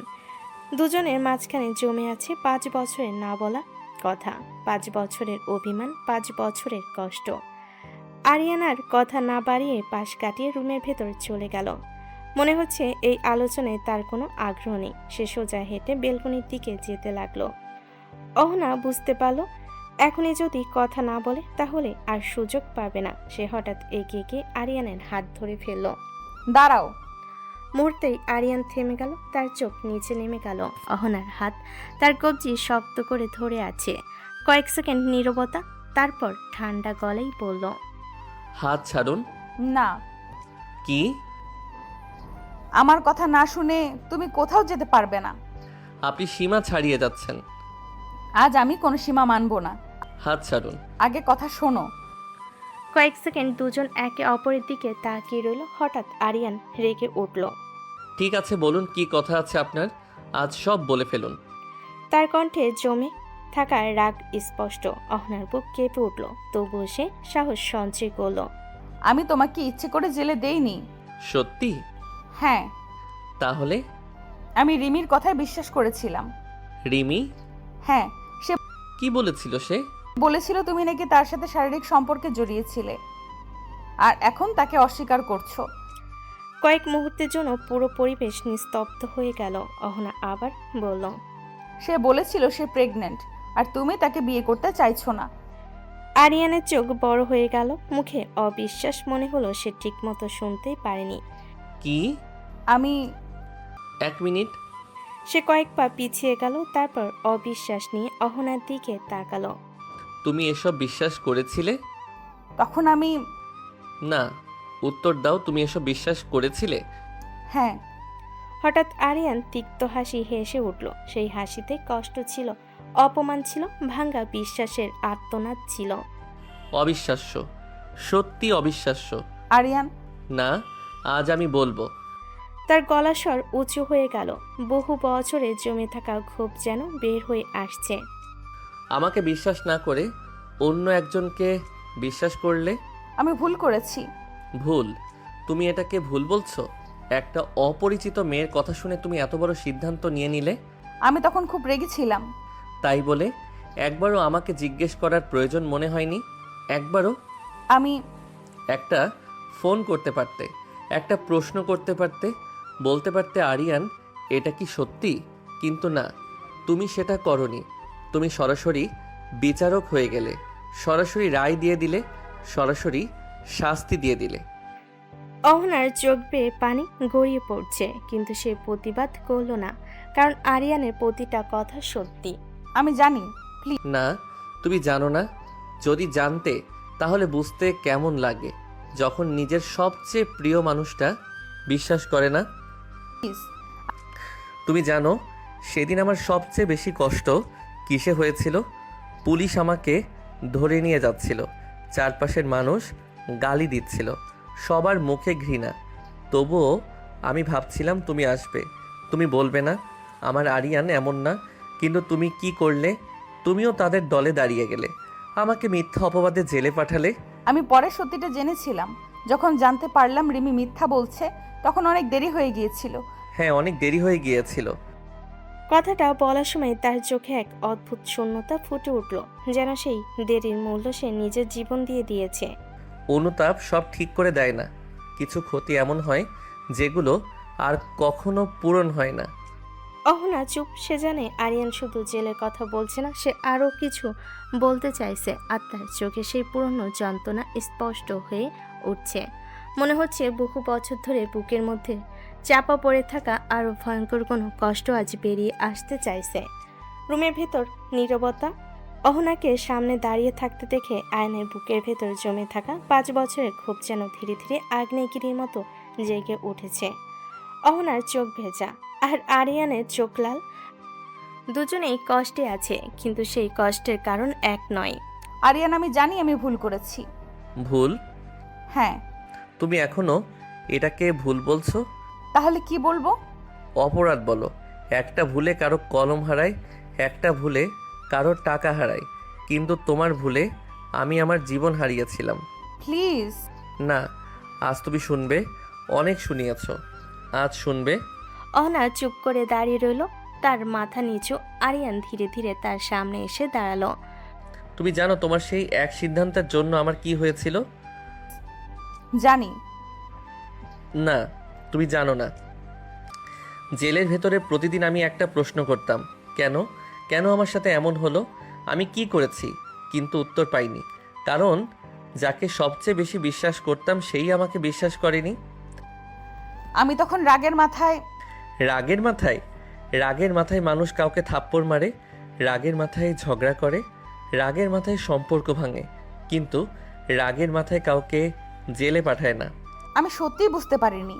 সেটাই তো সমস্যা, তুমি বুঝতে চাওনি একবারও না। রুমের বাতাস ভারী হয়ে উঠল। আরিয়ান জানালার দিকে তাকিয়ে দাঁড়িয়ে রইল, তারপর ধীরে ধীরে বলল, জানো, জেলে যাওয়ার কষ্টটা আমি হয়তো একদিন ভুলে যেতে পারতাম। অহনা মাথা তুলল। আরিয়ান এবার তার দিকে তাকালো, চোখ দুটো লাল, ভয়ঙ্কর লাল। কিন্তু একটা জিনিস আমি কোনোদিন ভুলতে পারবো না। কি? আমার মা, তোমার সেই না জেনে নেওয়া সিদ্ধান্তের জন্য আমার মা মারা গেছেন। আরিয়ান? হ্যাঁ, মারা গেছেন। যেদিন আমাকে জেলে নিয়ে যাওয়া হয়েছিল সেদিন সবাই আমার মাকে অপমান করেছিল, বলেছিল তার ছেলে অপরাধী, বলেছিল সে নাকি খারাপ ছেলের মা। মা এসব সহ্য করতে পারেননি, স্ট্রোক করেছিল, হাসপাতালে নেওয়া হয়েছিল। আর আমি তখন জেলের ভেতরে লোহার খাঁচার মধ্যে অসহায়ের মতো বসেছিলাম। আমি শেষবার মায়ের মুখটাও দেখতে পারিনি, শেষবার মা বলে ডাকতেও পারিনি। জানো এটা কেমন অনুভূতি, জানো? প্লিজ আরিয়ান, আমি জানতাম না, আমি সত্যিই জানতাম না। এখন জানো? এখন বলো, আমি তোমাকে ক্ষমা করব কিভাবে? আমি ক্ষমার যোগ্য না, তবুও একবার আমার মা কি একবার ফিরে আসবে? 5 বছর কি ফিরে আসবে? আমার সম্মান, আমার জীবন, আমার স্বপ্ন সব কি ফিরে আসবে? না, আমি জানি না কিভাবে সব ঠিক করব, কিন্তু আমি সত্যিই অনুতপ্ত। প্রতিদিন আমি নিজের ভুলের জন্য কষ্ট পাই। কষ্ট পাও? ভালো, পাওয়া উচিত। আরিয়ান? কথাটা শুনে অহনার বুক কেঁপে উঠল। সে কখনো ভাবেনি আরিয়ান এমন কঠিন কথা বলবে, কিন্তু আরিয়ান থামল না। তুমি কি জানো আমি কত রাত একা কেটেছি? কত রাত শুধু মায়ের ছবির দিকে তাকিয়ে বসে থেকেছি? কত রাত ভেবেছি কেন বেঁচে আছি? আমি তোমাকে হারাতে চাইনি। কিন্তু হারিয়েছ। আমি তোমাকে ধ্বংস করতে চাইনি। কিন্তু করেছো। আমি কথাগুলো আর মুখ দিয়ে বের হলো না। সে কাঁদতে কাঁদতে মেঝেতে বসে পড়ল। তার মনে হচ্ছে বুকটা ফেটে যাচ্ছে, কিন্তু আরিয়ানের চোখে কোনো নরম ভাব নেই, বরং বহু বছরে জমে থাকা কষ্ট আজ প্রথমবার শব্দ বের হচ্ছে। তোমার ক্ষমা চাওয়া শুনে আমার মায়ের মৃত্যু মিথ্যা হয়ে যাবে না। তোমার কান্না দেখে 5 বছর আগের সেই দিন বদলে যাবে না। অহনা মাথা নিচু করে কাঁদছে। আরিন কিছুক্ষণ তাকিয়ে রইল, তারপর ঠান্ডা গলায় বলল, আজ অনেক রাত হয়েছে, আপনি বাড়ি যান। আমি যাব না। আজ তুমি যত খুশি বকা দাও, অপমান করো, ঘৃণা করো, কিন্তু আমাকে তাড়িয়ে দিও না। আমি এসব প্রাপ্য। আরিয়ান স্থির হয়ে গেল। তার সামনে দাঁড়িয়ে থাকা মেয়েটা সত্যি ভেঙে পড়েছে, কিন্তু তার নিজের হৃদয়ের ক্ষত এত গভীর যে সে কিছুতেই সহজ হতে পারছে না। রাত আরও গভীর হতে লাগলো, আর সেই রাতে নীরবতার মধ্যে দাঁড়িয়ে আছে দুইটা ভাঙ্গা মানুষ, একজন নিজের ভুলের বোঝা নিয়ে, আরেকজন নিজের হারানো যন্ত্রণা নিয়ে। রুমের ভেতরে ভারী নীরবতা। অহনাকে কাঁদতে দেখে আরিয়ান কিছুক্ষণ চুপ করে দাঁড়িয়ে রইল। তার চোখে এখনো রাগ, অভিমান, ক্ষোভ, কিন্তু সেই সাথে একটা অস্বস্তিও কাজ করছে, কারণ রাত অনেক হয়েছে আর এই বিশাল বাড়িতে সে একাই থাকে। কিছুক্ষণ পর আরিয়ান গভীর শ্বাস নিয়ে বলল, আপনার বাড়ি যাওয়া উচিত। না। কি না? আমি যাব না। দেখুন, আমি এখানে একা থাকি, আপনার এখানে থাকা সেফ না। আমার কোনো সমস্যা নেই। কিন্তু আমার আছে। থাকুক। আপনি বুঝতে চাইছেন না কেন? তুমি বুঝতে চাইছো না কেন? কি বুঝবো? আমি কথা না বলে আজ যাব না। আরিয়ান দাঁত চেপে তাকিয়ে রইল। এ মেয়েটা আগেও জেদি ছিল, কিন্তু আজ যেন আরো বেশি জেদি হয়ে গেছে। আপনার পরিবার চিন্তা করবে। আমি বলে এসেছি। কি বলেছেন? দরকারি কাজে বের হয়েছি। বাহ, মিথ্যা বলাও শিখে গেছেন দেখছি। তোমার সাথে কথা বলার জন্য যা প্রয়োজন তাই করেছি। অবিশ্বাস্য। আরিয়ান, কি? ওইসব কথা আর বলো না। কোন কথা? রিমির ব্যাপার। আমি সত্যিই অনুতপ্ত। আমি প্রতিদিন নিজের ভুলের শাস্তি পেয়েছি। শাস্তি? হ্যাঁ। শাস্তি কি জিনিস জানেন? জেলের 4 দেয়ালের মধ্যে দিন কাটানো, নিজেকে নির্দোষ জেনেও অপরাধীর মতো বাঁচা, প্রিয় মানুষকে হারানো, ওটাই শাস্তি। অহনা আবার মাথা নিচু করে ফেল। তার কাছে কোনো উত্তর নেই, কারণ আরিয়ানের কথাগুলো সত্যি। কিছুক্ষণ পর আরিয়ান আবার বলল, এখন উঠুন। না। বাড়ি যান। যাব না। আমি সিরিয়াস। আমি। হঠাৎ অহনা উঠে দাঁড়ালো, তারপর সোজা হেঁটে গিয়ে আরিয়ানের বিছানায় বসে পড়ল। অহনা দুহাত গুটিয়ে বসে বলল, দেখি কিভাবে তারাও। কয়েক সেকেন্ড আরিয়ান শুধু তাকিয়ে রইল। মনে হলো সে বিশ্বাসই করতে পারছে না। আপনি কি করছেন? বসে আছি। সেটা আমি দেখছি। তাহলে প্রশ্ন করছো কেন? আপনার মাথা ঠিক আছে? পুরোপুরি। আমার তো মনে হচ্ছে না। আপনি কি 5 বছরের বাচ্চা? না। তাহলে এমন আচরণ করছেন কেন? কারণ তুমি আমার কথা শুনছো না। হে আল্লাহ। নাটক করো না। আমি নাটক করছি? হ্যাঁ। আমি জীবনে অনেক ধরনের মানুষ দেখেছি, কিন্তু আপনার মতো জেদি মানুষ কম দেখেছি। ধন্যবাদ। এটা প্রশংসা ছিল না। আমি প্রশংসাই ধরলাম। শুনুন। শুনছি। এক বাড়িতে অবিবাহিত ছেলেমেয়ের এভাবে থাকা উচিত না। আমি জানি। তাহলে? তবুও যাব না। আপনি আমাকে পাগল বানিয়ে ছাড়বেন। সেটা আমার উদ্দেশ্য না। তাহলে কি উদ্দেশ্য? তোমার সাথে কথা বলা। আরিয়ান কিছুক্ষণ চুপ করে রইল, তারপর ধীরে ধীরে সোফায় গিয়ে বসলো। মনে হচ্ছে সে বুঝে গেছে জোর করে আজ অহনাকে বের করা যাবে না। আর অহনা, সে এখনো বিছানার কোণেই বসে আছে, চোখ লাল কিন্তু জেদে অটল। রাত আরও গভীর হতে লাগলো, আর বহুদিন পর প্রথমবার একই ছাদের নিচে বসে আছে আরিয়ান আর অহনা। কিন্তু তাদের মাঝখানে এখনো দাঁড়িয়ে আছে 5 বছরে ভাঙ্গা বিশ্বাস আর না মুছে যাওয়া ক্ষত। রাত আরও গভীর হয়েছে। রুমের ভেতরে অদ্ভুত একটা পরিবেশ। একদিকে সোফায় বসে আছে আরিয়ান, মুখ গম্ভীর, বিরক্ত। অন্যদিকে বিছানার কোণায় বসে আছে অহনা, চোখ লাল কিন্তু জেদ আগের মতোই অটুট। প্রায় 10 মিনিট ধরে কেউ কোনো কথা বলছে না, শুধু ঘড়ির টিকটিক শব্দ শোনা যাচ্ছে। হঠাৎ দরজায় নক পড়ল। আরিয়ান বিরক্ত গলায় বলল, আসুন। দরজা খুলে ভেতরে ঢুকলেন বাড়ির কাজের মহিলা শেফালি। তিনি বহু বছর ধরে এই বাড়িতে কাজ করছেন। আরিয়ানকে নিজের ছেলের মতোই স্নেহ করেন। স্যার, খাবার রেডি, নিচে টেবিলে সাজিয়ে রেখেছি। নিচে যাওয়ার দরকার নেই, এখানেই দিয়ে দিন। শেফালি থমকে গেলেন, চোখ বড় বড় করে তাকালেন, তারপর একবার অহনার দিকে একবার আরিয়ানের দিকে তাকালো। জি? শুনতে পাননি? খাবার রুমে দিয়ে যান। শেফালি পুরো হতবাক। এই বাড়িতে কোনো মেয়েকে আগে কখনো দেখেননি, আর সে মেয়ে এমন কৃতিত্বের সাথে কথা বলছে। শেফালি ইতস্তত করে বলল, আচ্ছা, কিন্তু। কিন্তু কি? হতবাক হয়ে লাভ নেই। আমি মিসেস আরিয়ান। কয়েক সেকেন্ডের জন্য পুরো রুম নিস্তব্ধ। শেফালি যেন নিজের কানকে বিশ্বাস করতে পারছে না। কি? অন্যদিকে সোফায় বসে থাকা আরিয়ান ঠিক তখনই পানি খাচ্ছিল। অহনার কথা শুনে সে বিষম খেয়ে কাশতে শুরু করলো। মুখ লাল হয়ে গেছে। অহনা মুখ চেপে হাসি আটকানোর চেষ্টা করছে, আর শেফালি একদম মূর্তির মতো দাঁড়িয়ে। মিসেস? তিনি আবার আরিয়ানের দিকে তাকালেন, যেন নিশ্চিত হতে চাইছেন। আরিয়ান কপালে হাত দিয়ে বসে আছে। হে আল্লাহ। আল্লাহকে ডাকলে হবে না, সত্যিটা মেনে নাও। কি সত্যি? আমি মিসেস আরিয়ান। শেফালি এবার মুখ চেপে হাসি আটকানোর চেষ্টা করলো, কিন্তু তার চোখে মুখে স্পষ্ট কৌতূহল। তিনি বহু বছর ধরে দেখেছেন আরিয়ান কখনো কোনো মেয়ের দিকে তাকায়নি, আর আজ হঠাৎ এক মেয়ে এসে নিজেকে মিসেস আরিয়ান বলে দাবি করছে। স্যার, খাবার আনুন, খেয়ে আপদটাকে বিদায় করি। আপদ বললে কেন? কারণ আপনি আপদ। ধন্যবাদ। এটা ধন্যবাদের কথা ছিল না।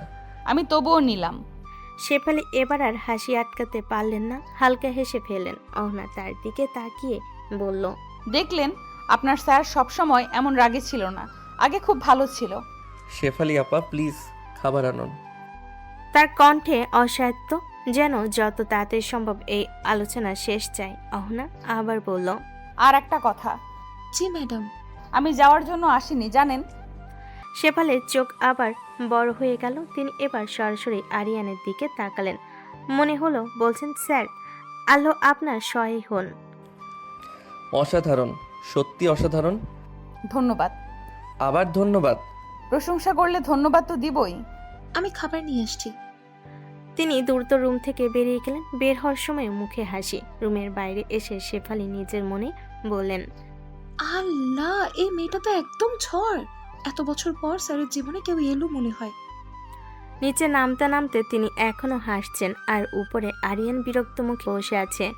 অন্যদিকে অহনা ঠোঁট কামড়ে হাসি চেপে রেখেছে। আপনি এসব কি করছেন? কি করেছি? Mrs Aryan, seriously? খারাপ লাগছে? ভয়ঙ্কর। আমার ভালো লাগছে জানো। কি? আজ তোমাকে এত রাখতে দেখে আমার আগের দিনের কথা মনে পড়ছে। আমার মনে পড়ছে না। আমি মনে করিয়ে দিব। দরকার নেই। দরকার আছে। দুজনের কথার মাঝেই আবার দরজায় নক পড়ল। শেফালি খাবারের টলি নিয়ে ফিরে এসেছেন, আর সামনে অপেক্ষা করছে এখনো একটা রাত। কারণ অহনা স্পষ্ট করেই দিয়েছে এত সহজে কোথাও যাচ্ছে না। কিছুক্ষণ পর দরজা খুলে আবার ভেতরে ঢুকলেন শেফালি। তার সাথে আরও একজন স্টাফ। দুজন মিলে খাবারের টলি ভেতরে নিয়ে এলো। টলিতে নানা ধরনের খাবার সাজানো, ভাত, গ্রিলড চিকেন, সবজি, স্যুপ, সালাদ আর পাশে ফল।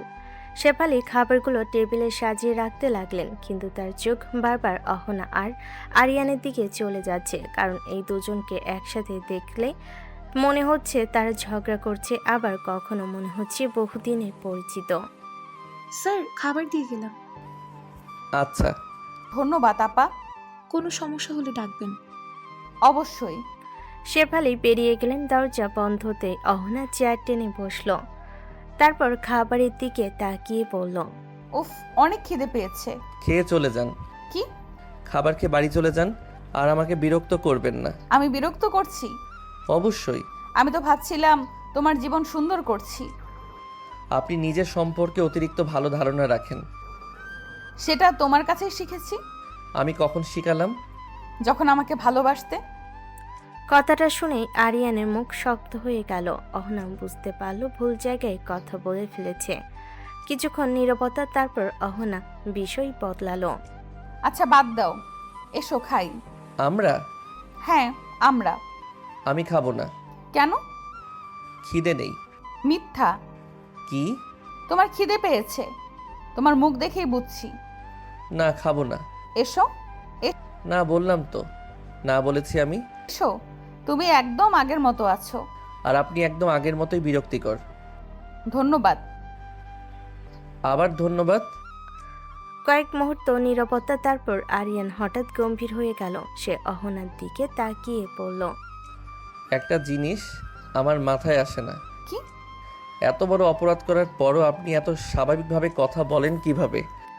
প্রশ্নটা শুনে অহনার হাসি মিলিয়ে গেল। সে ধীরে ধীরে প্লেট নামিয়ে রাখল। আরিয়ান আবার বলল, আমি হলে পারতাম না। প্রতিদিন নিজের মুখ আয়নায় দেখতে লজ্জা লাগতো।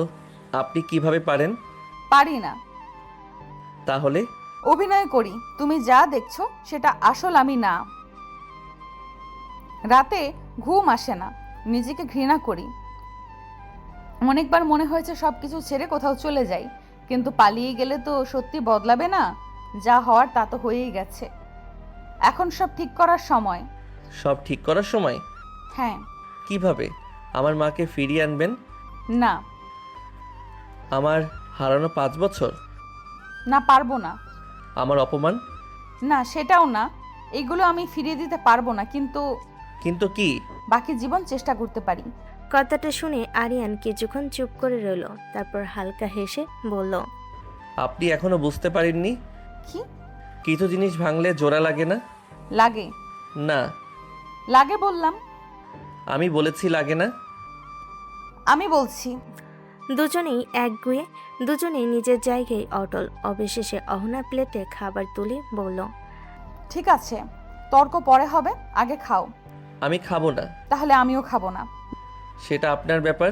না, আমাদের ব্যাপার এটা। আরিয়ান কপালে হাত দিল। মনে হচ্ছে এই মেয়ের সাথে যুক্তিতে জেতা অসম্ভব। শোনো। আবার কি? তুমি না খেলে আমিও খাবো না। ব্ল্যাকমেইল করছেন? হ্যাঁ। কয়েক সেকেন্ড দুজন একে অপরের দিকে তাকিয়ে রইল, তারপর আরিয়ান বিরক্ত হয়ে চেয়ার টেনে বসলো। অসহ্য। জানি, কিন্তু বসেছো তো। বহুদিন পর প্রথমবার একই টেবিলে মুখোমুখি বসলো তারা, কিন্তু খাবারের চেয়ে বেশি ভারী হয়ে আছে তাদের অতীত। আর এই রাত এখনো অনেক বাকি। রুমের ভেতরে অদ্ভুত এক নীরবতা। টেবিলের দুপাশে বসে আছে আরিয়ান আর অহনা। একসময় তারা একসাথে ঘন্টার পর ঘন্টা গল্প করত, এক প্লেটে খাবার ভাগাভাগি করে খেত। একজন না খেলে আরেকজনও খেত না। আর আজ একই টেবিলে বসেও তাদের মাঝে যেন হাজার মাইল দূরত্ব। আরিয়ান মাথা নিচু করে খাচ্ছে, তার চোখ খাবারের প্লেটে। সে একবারও অহনার দিকে তাকাচ্ছে না, যেন সামনে কেউ বসে নেই, যেন সে একাই খাচ্ছে। অন্যদিকে অহনার হাতে চামচ আছে ঠিকই, কিন্তু তার মন পুরোপুরি আরিয়ানের দিকে। সে বারবার আরিয়ানের মুখের দিকে তাকাচ্ছে। অনেক বছর পর এত কাছ থেকে দেখছে তাকে। আগে চেয়ে অনেক বেশি পরিণত হয়েছে, চেহারার কঠোরতা এসেছে, চোখে আগে সেই সরলতা নেই, মুখে হাসিও নেই। আর এই পরিবর্তনের জন্য নিজেকেই দায়ী করতে মনে হচ্ছে অহনার। তার বুকের ভেতরটা মোচড় দিয়ে উঠছে, খুব কষ্ট হচ্ছে, খুব। কিন্তু সে কষ্টটা মুখে প্রকাশ করলো না, বরং ঠোঁটে জোর করে একটা হাসি ধরে রাখলো। কয়েক মিনিট নীরবে খাওয়ার পর হঠাৎ আরিয়ান বলল, তাকিয়ে না থেকে খান। আমার দিকে তাকিয়ে থাকলে খাবার শেষ হবে না। আমি কি তাকিয়ে আছি? আমি অন্ধ না। দেখছো তাহলে? দুর্ভাগ্যবশত। আগে তো আমার দিকে না তাকিয়ে থাকতে পারতে না। কথাটা বলেই সে থেমে গেল, কারণ সে বুঝতে পারল পুরনো স্মৃতি টেনে আনা উচিত হয়নি। কয়েক সেকেন্ড নীরবতা। আরিয়ানের মুখ আরো শক্ত হয়ে গেল। অনেক কিছু আগে ছিল, এখন নেই। অতীত নিয়ে কথা বলার ইচ্ছে নেই। অহনা মাথা নিচু করে ফেলল, তার গলায় কষ্ট জমে উঠছে, কিন্তু সে সেটা লুকিয়ে রাখলো। কিছুক্ষণ পর আবার অহনা তাকালো আরিয়ানের দিকে। তার মনে হচ্ছে সে যেন হারিয়ে যাওয়া কাউকে খুঁজছে। একসময় সে মানুষটা তার সবচেয়ে আপন ছিল, আজ সেই মানুষটাই সবচেয়ে দূরের। হঠাৎ আরিয়ান চামচ নামিয়ে বলল, খাওয়া শেষ হলে আপনাকে বাড়িতে দিয়ে আসবো। দরকার নেই। দরকার আছে। আমি যাব না। আবার শুরু হলো। সত্যিই যাব না।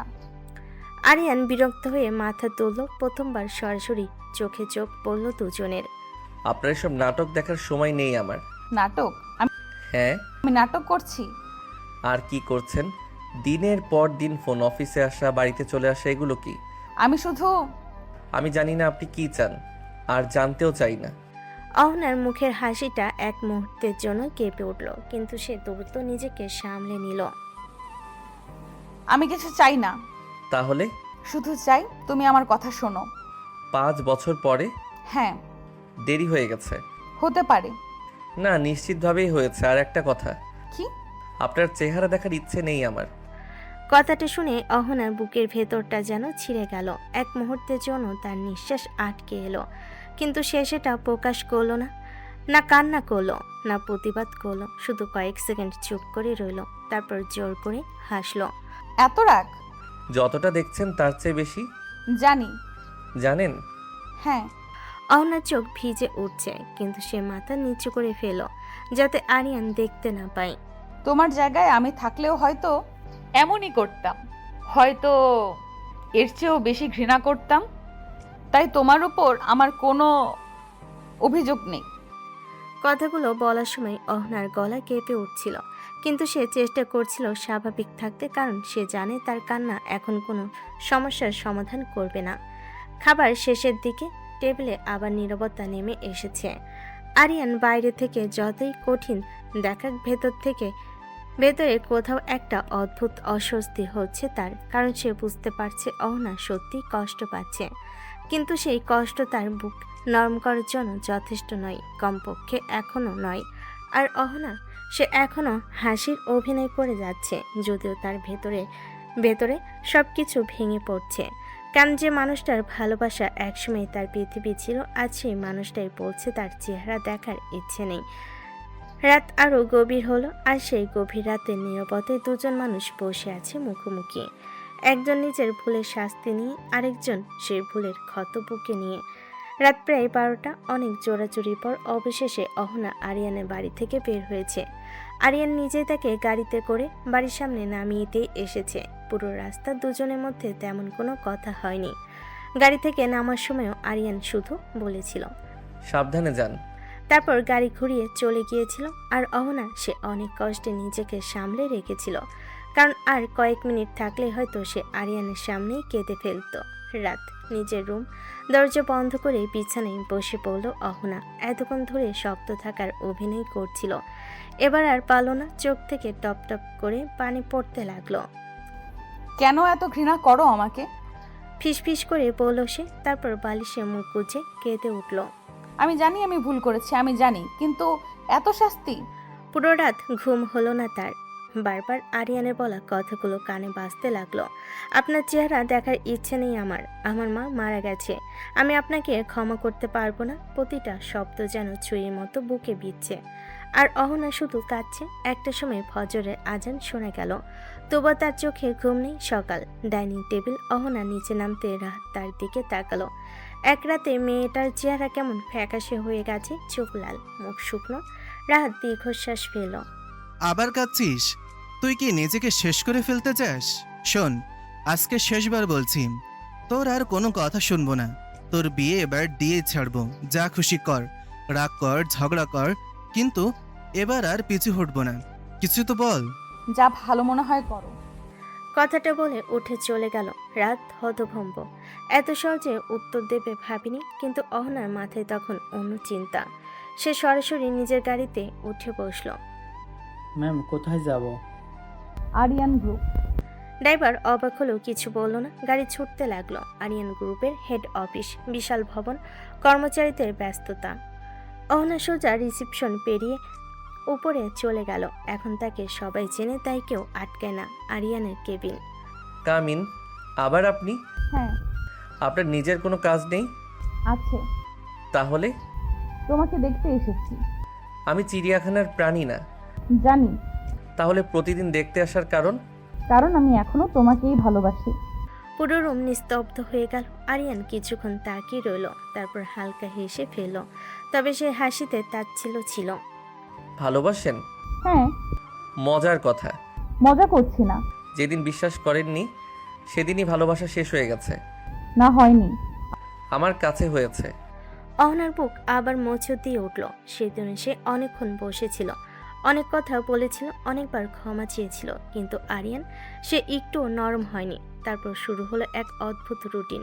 প্রতিদিন সকালে অহনা অফিসে আসে, প্রতিদিন আরিয়ানের সাথে দেখা করে, প্রতিদিন নিজের ভালোবাসার কথা বলে, আর প্রতিদিনই প্রত্যাখ্যাত হয়। একদিন আরিয়ান, একবার ক্ষমা করো। দরজা ওদিকে। আমি সত্যিই বদলে গেছি। আমার কোনো আগ্রহ নেই, আমি তোমার জন্য অপেক্ষা করব। সেটা আপনার সিদ্ধান্ত, আমার না। কেটে যায় 1টা, 2টা, 3টা, 1 সপ্তাহ, 2 সপ্তাহ, কিন্তু কিছুই বদলায় না। অহনা প্রতিদিন আসে, আরিয়ান প্রতিদিন তাকে ফিরিয়ে দেয়। একদিন বিকেলে কেবিন থেকে বের হয়ে অহনা ওয়াশরুমে ঢুকলো, আর দরজা বন্ধ করতে চোখে পানি ধরে রাখতে পারল না। আমি আর কত চেষ্টা করব? সে আয়নার সামনে দাঁড়িয়ে কাঁদতে লাগলো। তার মনে হচ্ছে সে ধীরে ধীরে ভেঙে যাচ্ছে, তবুও হাল ছাড়তে পারছে না, কারণ তার বিশ্বাস যে মানুষটাকে সে হারিয়েছে, তাকে ফিরিয়ে আনার চেষ্টা না করে সে বাঁচতে পারবে না।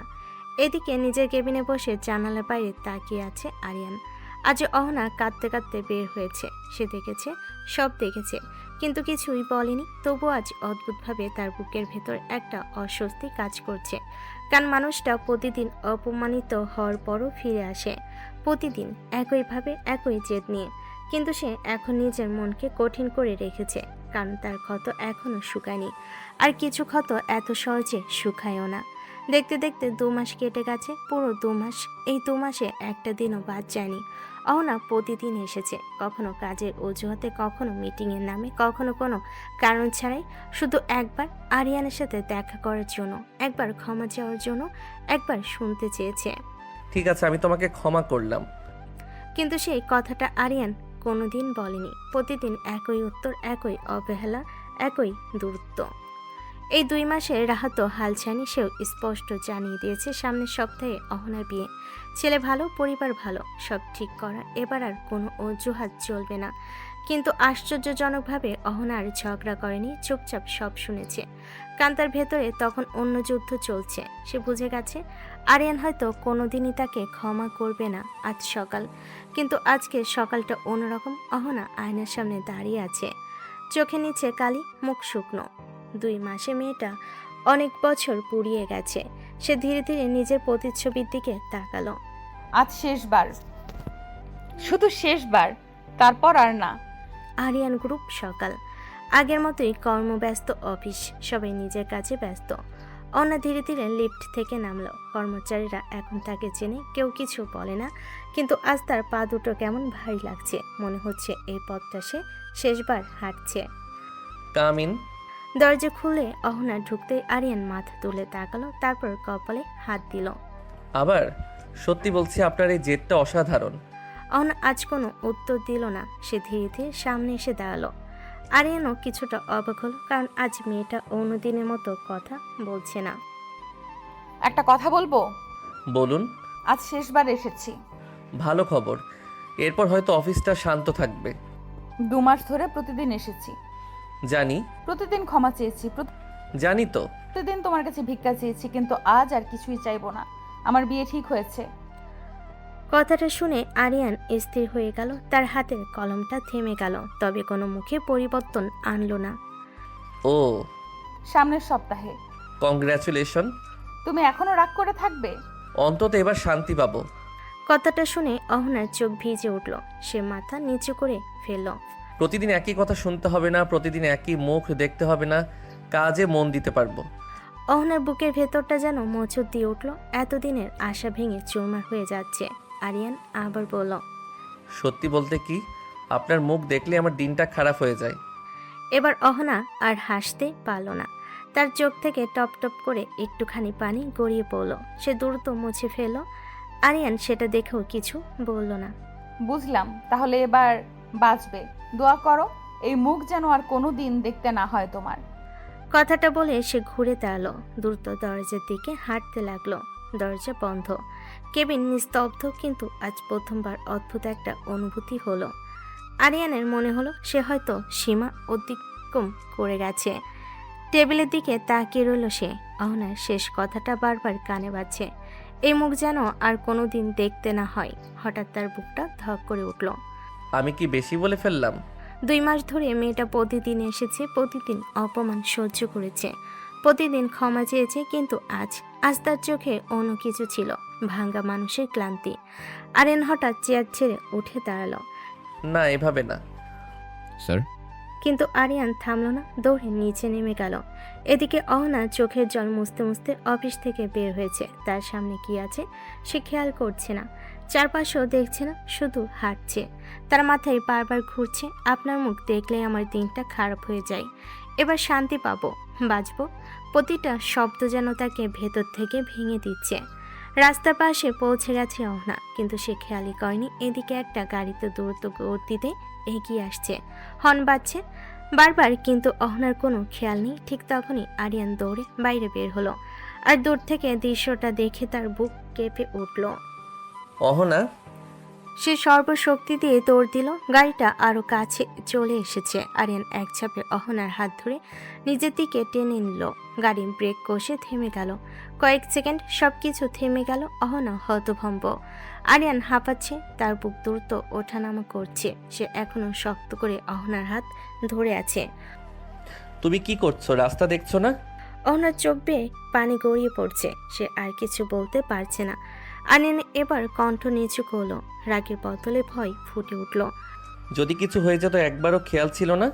আর কত কষ্ট দিবে? আমি আর পারছি না। প্রতিদিন চেষ্টা করেছি, প্রতিদিন, কিন্তু তুমি শুধু আঘাত দিয়েছো। আরিয়ান স্থির হয়ে দাঁড়িয়ে রইল। প্রথমবার তার নিজের কথাগুলো নিজের কাছে নিষ্ঠুর মনে হলো। সে ধীরে ধীরে বলল, সরি, আমি এভাবে কষ্ট দিতে চাইনি। তার গলায় ক্লান্তি, অভিমান আর কোথাও যেন জমে থাকা ভালোবাসার ছায়া। আমি শুধু আমার রাগে অন্ধ হয়ে গিয়েছিলাম। অনার চোখ আরো ভিজে উঠল। আরিয়ান বুঝতে পারছে এই যুদ্ধ আর এভাবে চলতে পারে না, কারণ কষ্টটা এখন শুধু অহনার না, তার নিজের বুকেও সমানভাবে জমে আছে। আর হয়তো বহুদিনের ভুল বোঝাবুঝি শেষ শুরু হতে যাচ্ছে। রাস্তার পাশে দাঁড়িয়ে আছে আরিয়ান আর অহনা। চারপাশের সব শব্দ যেন হারিয়ে গেছে। দুজন মানুষের ভারী নিঃশ্বাস শোনা যাচ্ছে। 5 বছরের দূরত্ব, 5 বছরের অভিমান, 5 বছরের কান্না, আজ যেন সব একসাথে বুকের মধ্যে এসে জমা হয়েছে। অহনার চোখ দিয়ে অনবরত পানি পড়ছে, সে আর নিজের কান্না থামাতে পারছে না। আরিয়ানও চুপচাপ তাকিয়ে আছে তার দিকে। আজ প্রথমবার সে নিজের ভেতরটা স্পষ্ট দেখতে পাচ্ছে। এই 2 মাসে অহনা কতটা ভেঙে গেছে, কতটা কষ্ট পেয়েছে, আর সেই কষ্টের বড় একটা অংশ সে নিজেই দিয়েছে। ধীরে ধীরে আরিয়ান এগিয়ে এলো। আরিয়ান, কিছু বলো না। সে আলতো করে অহনার চোখের পানি মুছে দিল। তার নিজের চোখও ভিজে উঠেছে। অনেক কষ্ট দিয়েছি তোমাকে, অনেক বেশি। আমার মনে অনেক রাগ ছিল, অনেক অভিমান ছিল। মায়ের কথা মনে পড়লে নিজেকে সামলাতে পারতাম না, তাই তোমাকে বারবার আঘাত করেছি, বারবার দূরে ঠেলে দিয়েছি। আমি প্রাপ্য ছিলাম। না, কেউ এতটা কষ্ট পাওয়ার প্রাপ্য না। কয়েক সেকেন্ড নীরবতা, তারপর সে আলতো করে অহনার কপালে চুমু দিল। ক্ষমা করে দাও। তুমি আমাকে ক্ষমা করলে? আরিয়ান হালকা হাসলো। দীর্ঘদিন পর সে পুরনো হাসি, যে হাসিটা একসময় অহনার সবচেয়ে প্রিয় ছিল। পুরোপুরি ভুলতে পারবো কিনা জানি না, কিন্তু আমি আর এই দূরত্ব নিয়ে বাঁচতে চাই না। অহনা হঠাৎ তাকে জড়িয়ে ধরলো শক্ত করে, অনেক শক্ত করে, যেন আবার হারিয়ে ফেলতে ভয় পাচ্ছে। এতদিনে জমে থাকা কান্না একসাথে বেরিয়ে এলো। আমার ভুলে এত বছর নষ্ট হয়ে গেল। যদি সেদিন তোমাকে একবার বিশ্বাস করতাম, যদি একবার জিজ্ঞেস করতাম, তাহলে হয়তো সব কিছু অন্যরকম হতো। আমি আর কষ্ট দিতে চাই না। অতীত আর বদলানো যাবে না, কিন্তু ভবিষ্যৎ বদলানো যাবে। অহনা মাথা তুলে তাকালো, তার চোখে এখনো জল। আরিয়ান আলতো করে তার কপালে হাত রাখলো। আমরা নতুন করে শুরু করব। সত্যি? হ্যাঁ, এবার আর কেউ আমাদের আলাদা করতে পারবে না। আমি আর কোনোদিন তোমার বিশ্বাস ভাঙবো না। আর আমি কোনোদিন তোমাকে একা কাঁদতে দিব না। দুজনেই হেসে ফেল, কান্নার মধ্যেই আবেগের মধ্যেই। ঠিক তখনই দূরে দাঁড়িয়ে থাকা সিয়াম সবকিছু দেখে মুচকি হাসলো। সে মনে মনে বলল, অবশেষে এতদিন পরে দুজন মানুষ নিজেদের জায়গায় ফিরে এলো। কয়েকদিন পর রহমান ভিলা আজ আলোয় সাজানো, তবে এবার কোনো জোর করে ঠিক করা বিয়ের আয়োজন না। আজ 2 পরিবারের সম্মতিতে নতুন শুরুর আয়োজন। রাহাত হাসছে, কারণ সে বুঝে গেছে কিছু সম্পর্ক ভাঙলেও শেষ হয় না। ভালোবাসা যদি সত্যি হয়, একদিন না একদিন নিজের পথ খুঁজে নেয়। সন্ধ্যায় বারান্দায় দাঁড়িয়ে আছে আরিয়ান আর অহনা। আকাশে অসংখ্য তারা, হালকা বাতাস বইছে। অহনা মাথা রাখলো আরিয়ানের কাঁধে। একটা কথা বলি? বলো। এবার আর কোথাও যাবে না তো? অনেক ঘুরেছি, এবার বাসায় ফিরেছি। অহনা চোখ বন্ধ করে হাসলো। আরিয়ান তাকে নিজের কাছে টেনে নিল। দীর্ঘ 5 বছরের ঝড় শেষে অবশেষে শান্তি নেমে এলো তাদের জীবনে। ভুল ছিল, কষ্ট ছিল, অভিমান ছিল, শেষ পর্যন্ত জিতে গেল ভালোবাসাই।